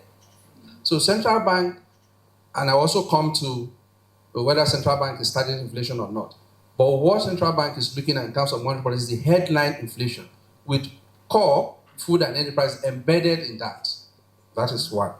Two, as far as I know, headline inflation cannot fit into core because it's already a component of headline. Because in one of your analysis, the transition is that if you see headline inflation not going the way of core, then it was a bit confusing to me, because what we have here now is under normal circumstances, as both core goes up, definitely if that component is significant, it will hit headline inflation. So we are looking at headline, and the choice of headline inflation is deliberate by central bank because you don't have control over core. And another point I also want to highlight, maybe you will explain, is that central bank should not look, or core is transitory, and central bank should not look at it. Central bank looks at immediate shock to prices. Central bank does not look at long term, because central bank policies are short term, and they are, like you also mentioned clearly, their demand side measures. Some of the core inflation drivers are structural. Central bank cannot address that. In one of your recommendations, you said if central bank can, mitigate rises in energy prices, no central bank in the world can do it, let alone Nigeria. That is still growing. So I want you to get that. I'm not saying that these your definitions are wrong, but in terms of how monetary policy operates now, is a different. You need to look at that so that this could be applicable for monetary policy in Nigeria. And so another thing I need to say, and I think that Professor Waleke also mentioned it. I don't know if there are central bank guys here, but as far as I know, central bank is not doing inflation targeting as of today. But central bank is doing what we call implicit inflation targeting, not explicit. Your theoretical analysis gave a good definition of what is inflation targeting, which is supposed to be explicit. As of today, central bank is doing what we call monetary targeting. So you're looking at money supply. You also mentioned it in your paper. So we're looking at high-grade money, or what we call the monetary base, and monetary policy to address that monetary base, quantity of money within the system, looking at the velocity. So this could be applicable when we start inflation target, and we are not likely going to start it now because the conditions for adopting inflation are not right yet. Inflation is still very high, above 20%, even after rebasing. You don't do inflation targeting there. And while we're in inflation target, I also want to mention that inflation targeting in most of the economies that is being done, apart from matured economies, since you said small open economy, is a range. So if you say you're going to be targeting inflation of 10%, you have to have a range, plus minus 2%. So if we're within that range, you're still okay, but not a discrete or a point number. The other point in terms of, I'm looking at the model itself now, and I also come to the point Prof raised. When I saw this title, I said I want to see if this guy is a human being or a spirit to be able to do this. That's why I told the CEO that I must be there. I want to see how this guy. It is very, very large. It will take you 3 PhDs to solve that problem and bring it out. But you did a very good attempt. And one of the suggestions I will make is just in line with Professor Waleke, is to take just to maybe monetary policy, and how do you say, even when you say the rebound effect, or sorry, what do you call it? The second round effect. We call it rebound effect. What do we call it? Second round effect. Is this second round effect of devaluation, currency devaluation? Is this second round effect of a central bank reaction to an inflation movement? So the second round effect is not very clear. I understand where you're going, okay, because there are two things that are coming out there. If the naira is devalued, and since we are using structural VAR or VAR, whatever it is, the devaluation of naira is extremely very discrete. You don't devalue naira more than twice in a year. It's different from depreciation. So if you are using time series in your structural VAR, I don't know how you capture that frequency, because, for example, if you are looking at between last year and this year, or between 2023 to date, central bank devalued only twice. That is deliberate. So I'm not talking of depreciation that is going on daily basis, but devaluation attempt by central bank to fix a particular rate is very discrete. So if you are looking at it, even though I will come to the formulas you gave, and so the definition of rebound is a bit not too clear. You need to be more specific about that. And in the analysis of rebound effects, you are an economist. That's what we call comparative static analysis. It should be comparative static. It cannot be dynamic. Because if it's dynamic, then the rebound effect is feeding into itself. So you don't know where the loop stops. So it should be comparative static. You look at it at this point, finish your analysis, and then build it into the next point. Because it's a VAR. And don't forget that the VAR are just differences. It is not the real numerical values you are putting in there. It's differential values. You do a first difference or second difference and put it into the model. So you are not seeing a real value there. You are not seeing the division. And I'll come to your variance decomposition and impulse response function. I'll be very brief. So just to, I left work some like a year ago, so this is jacking me up to come up with a few things. So, so monetary policy is more responding to short-term shocks. So saying that monetary policy should not respond to transitory effect of inflation, I will need an explanation on that, because for the long run, that is for the fiscal or for the rest of the economy, or for the capital market guys, they look at long run, what is the impact of this short on long run interest rates? That is for the capital market, not the, we are looking at the short end of the market. And that's why we call it the short-term money market rate. Now, on CBN, on your measure of, so for to say in your conclusion, I'll be jumping here and there, yeah, because I just jot things down while you're going. To say that central bank in one of the policy recommendation should be looking at the rebound effect and looking at output. If you are talking of credibility, central bank should not look at output. You should just pay price. And that's the fight between Central Bank of Nigeria and the IMF and other global players. If you are saying central bank should also influence food prices, it's also not credible. Because central bank is being told, get out of developmental finance issues. Face monetary policy. Use monetary policy tools. Use short-term money market instrument. So one of the signs of credibility of central bank is to use conventional tools. So it's not just the deviation between, and I also come to that. Central bank credibility means that we're all economists, we're all monetary policies, we're all investors. There are expectations of the central bank, theoretically and practically. Central bank should follow that trend so that they can predict you. You know, if you're an Hausa man and you're from Sokoto, your credibility is that you speak with Sokoto accent. You can't come as a Sokoto man and be speaking with a nuclear accent. They say, but you said you are Sokoto. So there are expectations from you if you are really from. So credibility means that you follow that path because people believe this is how you behave. So it is important that you get that. So having credibility as a measure of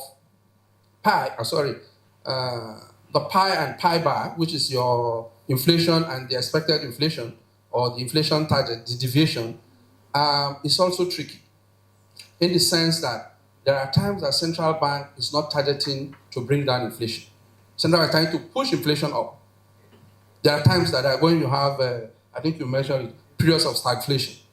The central bank will be trying to move inflation up so that you can stimulate the supply side to push activities. So saying that the deviation, the narrower the deviation from the actual and the inflation bar, the mean inflation or the expected inflation, is a measure of central bank credibility is tricky for a small open economy. If it's for you, it's fine. That's a matured economy and advanced economy. For small open economy, which is in your title, it's not necessarily the measure. And also it is important, let me say it early here, that all we have said here is about the monetary component of inflation. But your policy, your recommendations are also looking at the non-monetary component of inflation. I don't have the analysis, maybe which or somebody else talk. They will tell us about what is the proportion of the monetary phenomenon in the current inflation in Nigeria and what proportion is structural. There's a big debate there. A lot of people, including myself, are seeing a monetary component a lot larger than the structural component. Others, at some time, it's also time varying. Some other time, you also see that the structural part, like the supply sides you mentioned, are a lot larger. If they're a lot larger, then this rebound effect cannot be addressed by central bank. Because there are other players. You mentioned it, that monetary and fiscal should, liars to do that. But structural is more long term. So monetary policy cannot wait for structural. And saying central bank and monetary policy should be complementary does not mean, like, even husband and wife, that people are going the same line means there's a problem in that marriage. There's supposed to be a wife that will tell you, no, we're not going to buy a car now. Let us build our house. But if your wife say buy car, buy car. If your wife say buy bicycle, buy bicycle. Let's go to overseas to holiday, you go. That's why is coming in that family. So central bank and fiscal should be complementary, but their complementary should be what we call mutually beneficial. While it's trying to achieve it, so there's always going to be friction. How to manage that friction is what we call central bank collaboration and and fiscal collaboration, but not that they should go in the same side. For example, when you talk of expansionary, if government wants to spend a lot, and then central bank ordinarily should be contracting, so that those spending will not become inflationary. But if they are collaborating and said, okay, spend, okay, I'll print more money, you kill the economy. Now, I will leave all that and just go straight to the empirical side. Now, for the empirical methodology, you use VAR or structural VAR, which means you're adopting a time series. And I come to the point I raised before.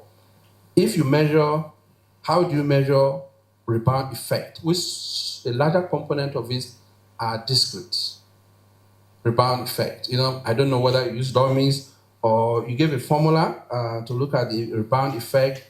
And like I said, the definition is still, I'm still struggling with it. But if you put values into it, the values must be time series over time. And how do you do a lag effect of rebound effects? Because I told you in the VAR, you use lag value. You do first differencing of the original number. If you're using a VAR, yeah, structural or non-structural, you do the first difference of the original number, and that's what you put into your model. So if you're doing rebound effect, and you're doing a lag of it, and you're bringing it to the model, and you saw it, thank you very much. See your impulse response here. You see that I didn't normalize, particularly for food. For energy, yes, it got to that zero bound, but also remember that you got to zero in the impulse response of energy at 17 months. Any central bank that does that, the governor will lose his job in the second month. You have to, from the theory and from the empirical studies that I've done, if central bank monetary policy cannot impact on inflation trajectory over 2 to 4 quarters, then there's a problem. Some say the lag effect is 6 months. Some say 8 months. But we are doing 17 months. That's 2 years. It's not possible.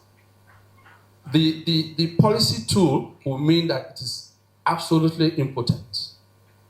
It's an economic term, so don't get confused when we use monetary policy impotent. It's not a fertility issue. Okay. So now and then the part I also want to use in the model, you also use as a proxy for monetary policy, you use treasury bills rates. That is tricky. Because we've had instances in Nigeria where the monetary policy rate is lower than the treasury bill rate. That's an abnormality. And it's an abnormality because of the imperfection of the money market or the financial intermediation. And that's why it is important to look at monetary policy transmission mechanism in this your study. It will help you in the rebound effect. The impulse response function, I didn't see your variance decomposition so that we see which one is gradual causing the other. But I'm sure you did it somewhere before you got your impulse response. But that your variance decomposition will now tell you whether it is the rebound effect of exchange rate pass-through that is spiraling inflation, or whether it's the weak central bank credibility that is spiraling. So you will see which one is causing who. Yeah, so the variance composition should be part of this. But like I said, your impulse response period is extremely too long. By 6 months, you should be able to see going back to zero, if it is monetary policy side. If it's the structural side, no, you don't have issues with it. So finally, Doctor, sorry for my long time. Finally, in the conclusion, and which I think Professor Waleke mentioned it, stabilizing energy prices to improve disinflation. Central bank should do that. Central bank cannot do that. Central bank doesn't even have the tools to do that. It's not that they're reluctant to do it, but they cannot do it. So monetary policy, and so there's also another gradual causality that you mentioned, that monetary policy behavior can lead to increase in energy prices. I don't think it's correct, but you can explain if it is correct, because monetary policy behavior cannot lead to changes in, or if central bank is tightening, cannot lead to increase in energy prices. Yes, I agree with you, it feeds to cost of production, but not through that channel. Most cases we have in terms of energy price hikes are policy related. And the capital market people and investors are the ones that are propelling that, not market phenomena in the short end of the market. So I think you need to look at that. But most importantly, that granular causality, even though it's not a structural VAR issue, I think you should establish it and then reduce the components in the title to maybe 2. Fixed rate devaluation, monetary policy. Central bank credibility, and the pass-through to inflation. If you do 2, and you're able to do this, I'll also come and learn under your university. I'm an alumni of ABU, so I'll be very happy to come and sit down there. I think those would be my points. Thank you very much. I'm very sorry for taking too long. Thank you.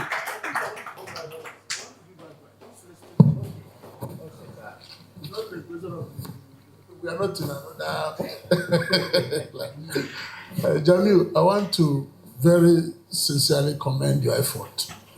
It's a very commendable one. But then, as I was laughing when my friend Mahmoud was saying, I said, a teacher taught students, and one of the students is now teaching the teacher. Well, this is a very ambitious work, very ambitious. And I must commend you for having the mind to take on this work. Mine is just to raise a few issues that speak to the economy you are investigating. That's the Nigerian economy. First of all, sorry. Okay, yeah. Okay, my name is Friday Ohuche.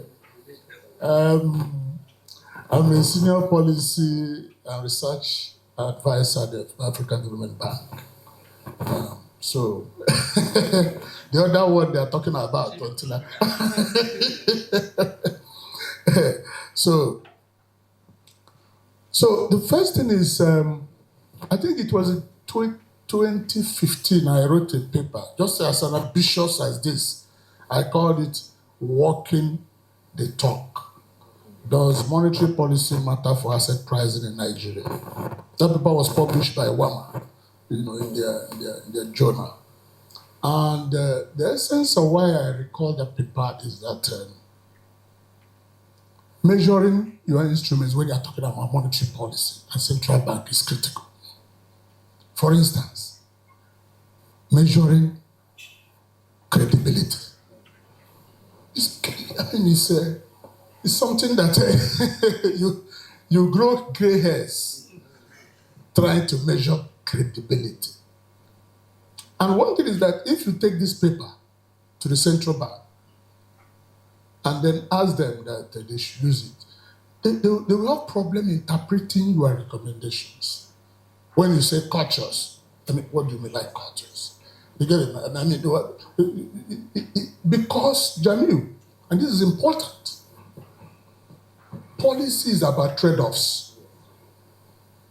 And then you must think clearly, when you're advising an institution, what are they going to trade off? So if you say cautious, they say, what do you mean by cautious? Is it to say we will pay less attention to one area or pay more attention to which other area that you think might be this? So measuring credibility is my issue. The second issue is that you passed a vote of confidence on the labor market. And passing a vote of confidence on the Nigerian labor market, especially with the NBS measure of unemployment now, is very tricky. I say this because you made up real wages, and then because you're talking about what happens in the real economy and how it translates into what you want to determine in your paper. And if you pick up from the real economy and then you go into monetary policy without clearly understanding what happens at the real end, you might face some challenges. So, what is happening in the real labor market today? Today, the last time I checked, they said unemployment is 4.2%. And I say, how? How can I have never read about any economy that that has 4.2% unemployment and has almost 60% poverty. It can't happen. It just cannot happen. I have never read about an economy with that kind of statistic in my life. Yes. So if you now use that as to foreground your paper in terms of passing confidence on the real sector through the firms and then through employment and through others, that will be a challenge. That will be a serious challenge. So I'm just because you are a practicing teacher, so you know what to do with that. The other one is that when you talk about food in Nigeria is also, all we've been told, all we've been taught in economics is that inflation is a monetary phenomenon. Year 2, year 3 is always everywhere a monetary phenomenon. Now, the issue is this. If it's a monetary phenomenon, and then we are looking at what are we targeting? Dr. Mahmoud said it. We are targeting money supply, guys, what we call nominal anchor. We are targeting all those. But there was a time in central bank that we started asking questions. Are we really targeting money supply? Or are we targeting exchange rate? Because anytime exchange rates sneezes, monetary policy starts jumping around in central bank.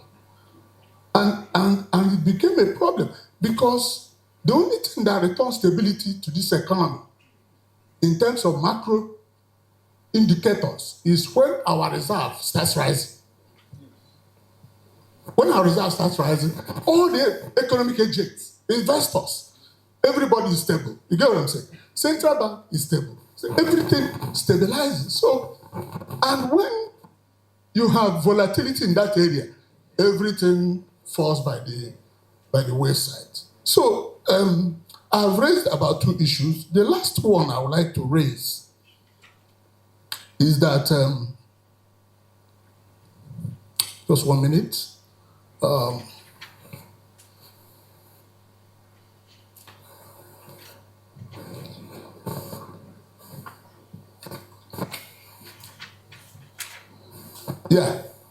On food and agriculture. You see, when we talk about food, it belongs to the factors that speak to structural issues about inflation. Because inflation in Nigeria, Dr. Mahmoud said it, I will award about 70% to the structural aspect of inflation than to the monetary aspect of it. Because the moment you stop producing food, food prices go up. Emefiele, as the central bank governor, wanted to solve that problem through AMCON, but it failed. Why did it fail? I will tell you one reason.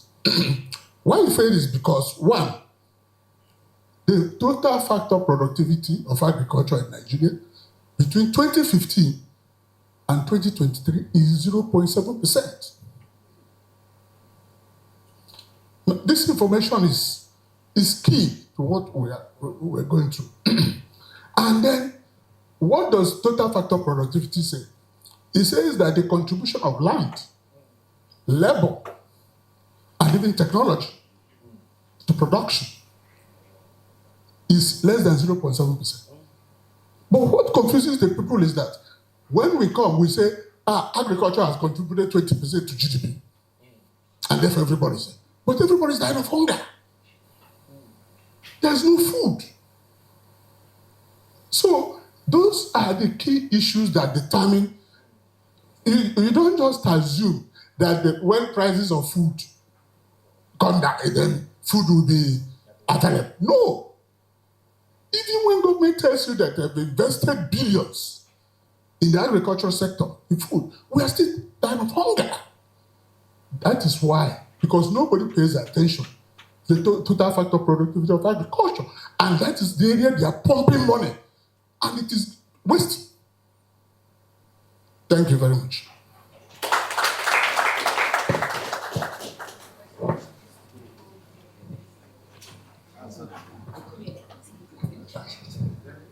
Thank you very much, sir, for your wonderful comments. Actually, I never expected something like this, but I am very much happy. I have learned a lot. In fact, it's a privilege for me to stand before you and make this presentation. So thank you for your presence, sir. Yes, yes. Okay, the comment made about factor productivity, monetary phenomenon, that speaks to the quantity theory of money. I think Milton Friedman, right, made that assertion on the assumption that excess liquidity drive prices when output reaches its full employment capacity. But when you have some inflexibility, some level of unemployment, still some other factors can contribute to inflation. I am also happy with the comment you made because I was confused. I did a recent analysis of the Mr. President 2 year in office, and I saw the same employment data that I was asking myself, how could it be we're having this low unemployment rate? Well, poverty. In fact, I think middle income poverty was around 76%. That is 3.7, I think 5 go for the dollar for the World Bank report shows. So I think part of the reason, sir, is high informality. They put informal employment as part of the employment, which overwhelming majority of Nigerians found themselves in that area. But the issue is of quality of the employment. That is how I address the issue. That although the statistics reported improvement in the employment rate in the country, but what is the quality? Because informal sector employment is mostly by necessity. Yes, what that figure shows is jobless, working poverty, right? Where you are working but poor, because the minimum wage cannot reach $3.5 per day. So for most of what you said, sir, I will take account into them. This is a pure policy thing. I think it's a great improvement to the work. Also having another Masoda policymaker in the room is also a great honor. Yes, maybe you know my mentor, Professor Afandadi. So I will also inform you about the conversation I had here. So on the issue of the VAR model, you have raised so many issues. One of it is issue of stability, right? That the impulse response, particularly for the food prices, right, did not reach the zero axis to show that level of equilibrium that we all learn in school. The reason why is this: it stabilizes at around 200 horizon, and I don't want to report a lot of information that may not be useful, but actually the roots, the cycle, shows all the coefficients lie within the unit cycle, which is a sign of stability.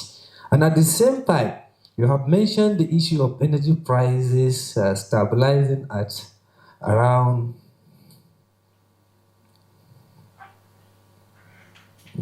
impact of energy prices. Oh, this one, how can I get it there? Okay, it's there. This one, right, sir? You know, the impulse response tells us the response of the core inflation at each point in time. down to the equilibrium level.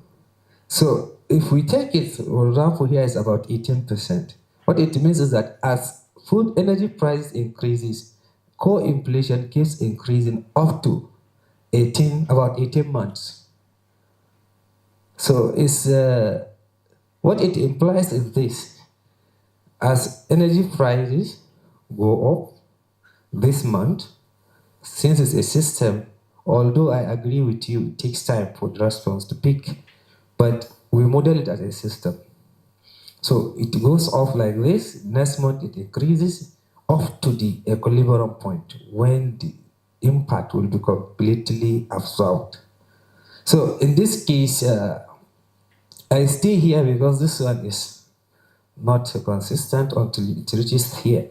So it says that in about 1.5 years, the impact is actually felt. So if I could remember, the monetary policy horizon in Nigeria is 2 years. That within 2 years, the monetary policy shocks will be able to affect whatever variable. Okay, it's now 2 quarters. Okay, 2 quarters. Okay, but from what we saw in the document is 2 years. Yes, the monetary policy horizon is 2 years. And on the issue of using a static model for monetary policy analysis, if we take a static model, it's like at a point in time, what happens? But okay, for corrective statics, okay, I agreed on that. Thank you, sir. Okay, thank you, sir. I think the rest of the comment I will take into account, and inshallah in the future we are. Okay, sir. Thank you. I think I will give him the paper to review for expert opinion. Yes. Maybe going forward, I will be sending them some of my researches for that industry touch. Yes. So thank you. Thank you very much. Please, let's put our hands together. I think I'll call them the 3 wise men because they're just sitting together and hitting Dr. Jami. I don't want to be you right now. So we'll have 3 more questions because we're pressed for time. So 3 more. 3 really short questions. So Dr. Adamu, his hand has been up. So I don't know if there are any more questions. Okay. And then 1 more. Okay, so we have just 2 more questions and we'll be done. It's already afternoon. Good afternoon. My name is Dr. Adam Mohamed Wudil. I'm here with CC as a research fellow. Mine is a comment. Our senior colleague, or let me say Dr. Mahmoud, was saying VAR is a difference model. Yeah, it's just like more like a clarification. VAR is not a difference model per se, because it looks at the contemporaneous relationship, the relationship at present. Because in most cases, like what Stock says, if you are deploying VAR for your analysis, you are not supposed to difference. That is why we didn't see you doing unit root test and the likes. So it's just a comment. Yeah. I understand from the angle he's coming from. I also understand the angle you are coming from. You see, a traditional bar should be applied on stationary variables, meaning that your variables will be stationary. So for example, inflation is measured by CPI, but CPI is not stationary. You difference it, right? Then the difference becomes the inflation rate. You get it? So you test that one. If it is stationary, good and fine, it can be included in the model. You get it? If not, you have to make sure it's stationary. So what he is saying is that is what they call the revision effect. Sometimes when you difference particular variable, you are taking out the long-term behavior of the variable, leaving a short-term dynamics in it. But for inflation, it's year-on-year difference. So it still retains some information. In fact, policymakers are more interested in inflation rate than in the level of inflation, which is the CPI. So in most cases, when you use the interest rate, inflation rate, which was what was used in the study, it's like already a difference, a variable, but in log form, right? because log difference amounts to inflation rate. Again, sir, over the years there have been development in the VAR model. This one is a Bayesian bar. It was implemented using Bayesian strategy. So in most cases, Bayesian bar do not require that stationarity of the variables. You can use them in levels and you are okay with that. You can also use them in difference. We don't have issue with that. Also, there are some non-linear VARs, not even non-bar. Most non-linear models do not require stationarity in terms of the stochastic property of the data. This is an econometric issue. I don't think it's something that we should be discussing here because we have so many audience of different background. But that shows you that he's actually a researcher. That econometric thing is still in him. Yes. Okay, thank you so much. So my name is Chukunyen Obi Paul. I'm a research associate with CC. Just a quick one. The definition of unemployment that the MBS gave is a pure definition from the ILO. The ILO gave three means of definition. It says an unemployed person, as defined by ILO, is a person age 15 or over who simultaneously meets three conditions. One, being unemployed for a given week, being available to take a job within 2 weeks, having actively sought a job in the last 4 weeks, or having found one starting in less than 3 months.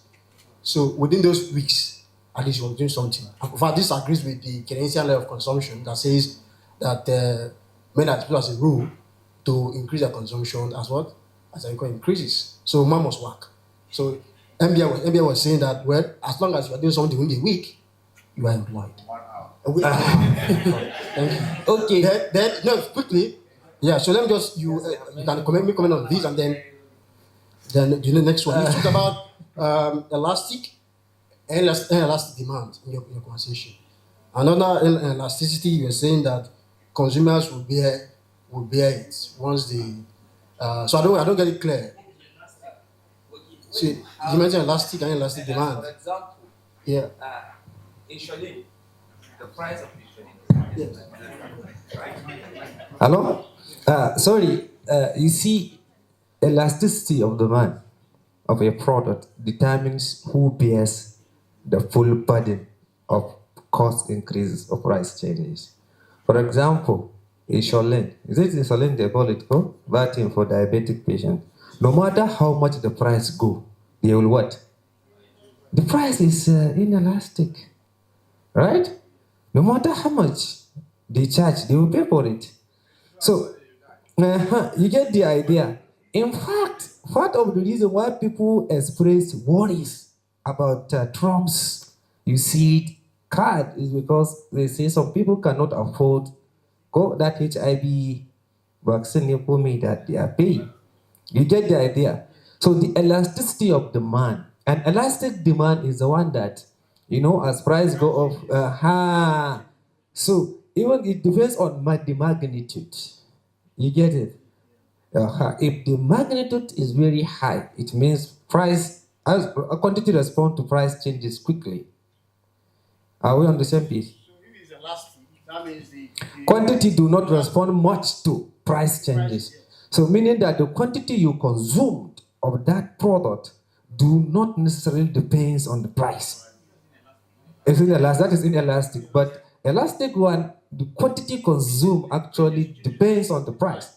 So if you are a producer and you understand that, look, the price, the quantity consumed by my customers do not respond much to price changes, I can increase my price.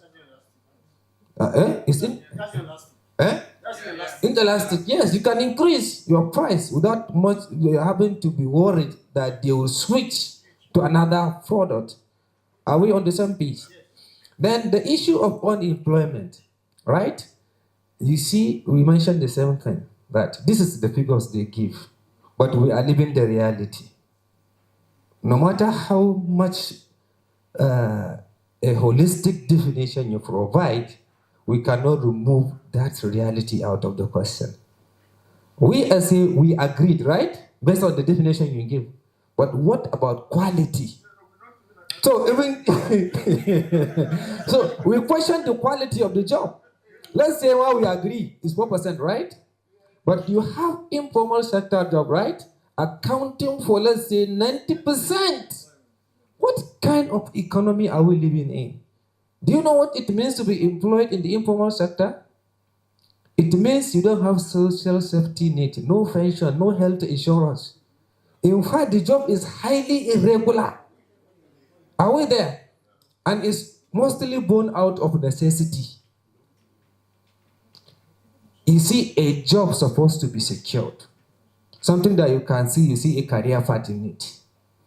But most informal sector participants, including those with the degrees, they were there because they have no other option. It's it's underemployment, right? So what I'm saying is this: it's not about the figure. If, for example, let's say we assume the figure is correct, then what about the quality of the jobs created? You cannot tell me that you should be proud that all your pickings are mechanics, right? So let's say roadside mechanics. Go. But there can be engineers in the aviation industry. Yeah, you see, that's the first thing we said about the topic, Jamil's topic. Jamil's topic should be speaking to Nigeria. So that place you said, open small, a small open account. Don't say Nigeria. We are talking about Nigeria.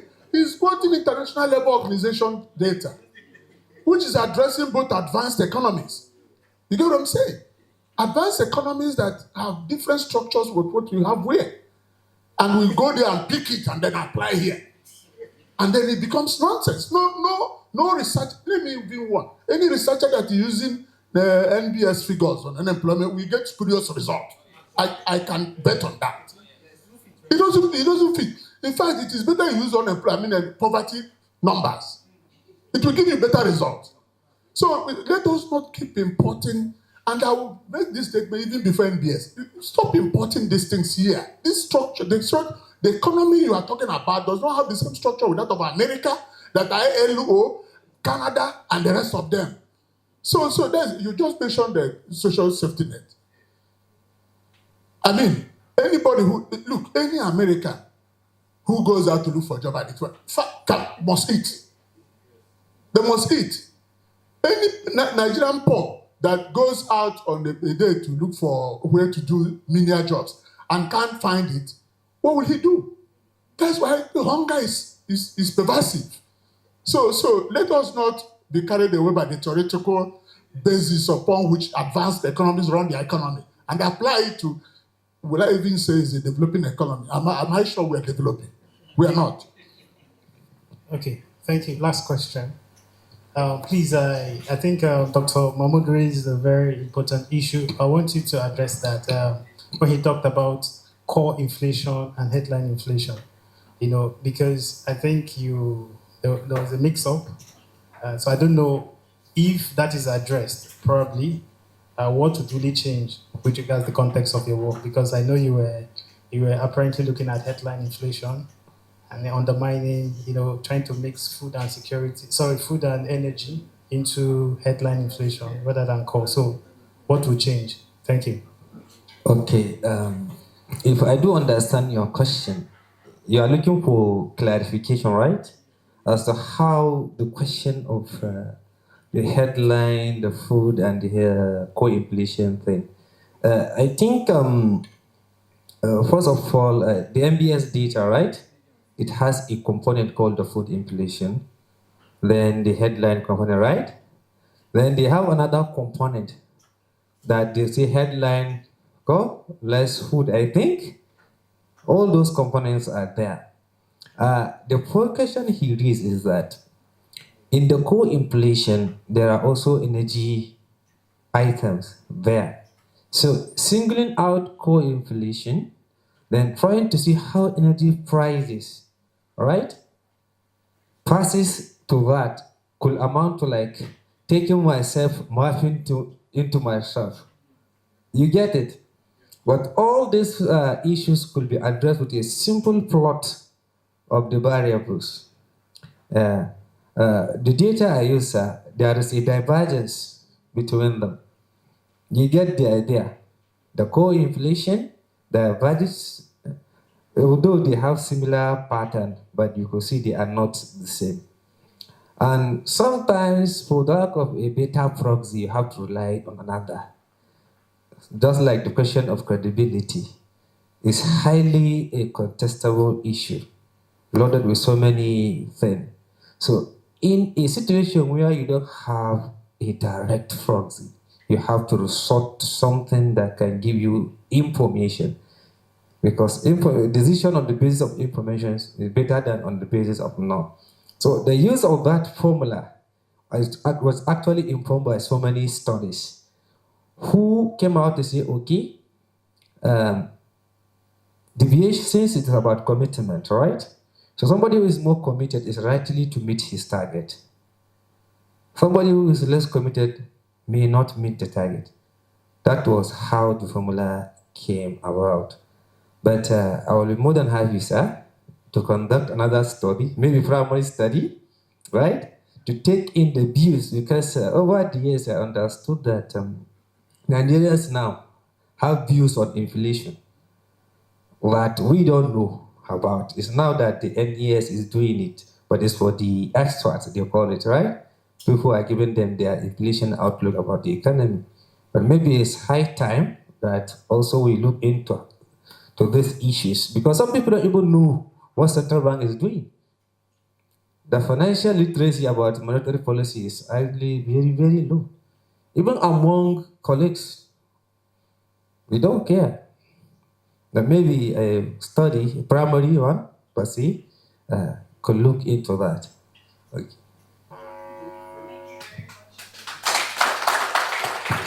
Thank you very much. Please let's put our hands again for Dr. Jamilu. Feels like who wants to be a millionaire to me? Please, you can have your seat. Thank you so much. So at this time, we've come to the end of today's paper presentation. Thank you all for your nuanced contributions. Thank you to the three wise men and to every distinguished guest that participated today. We appreciate you, and we will be sure to get our invite again. For further, for other events, paper presentations, and some other events that we will have.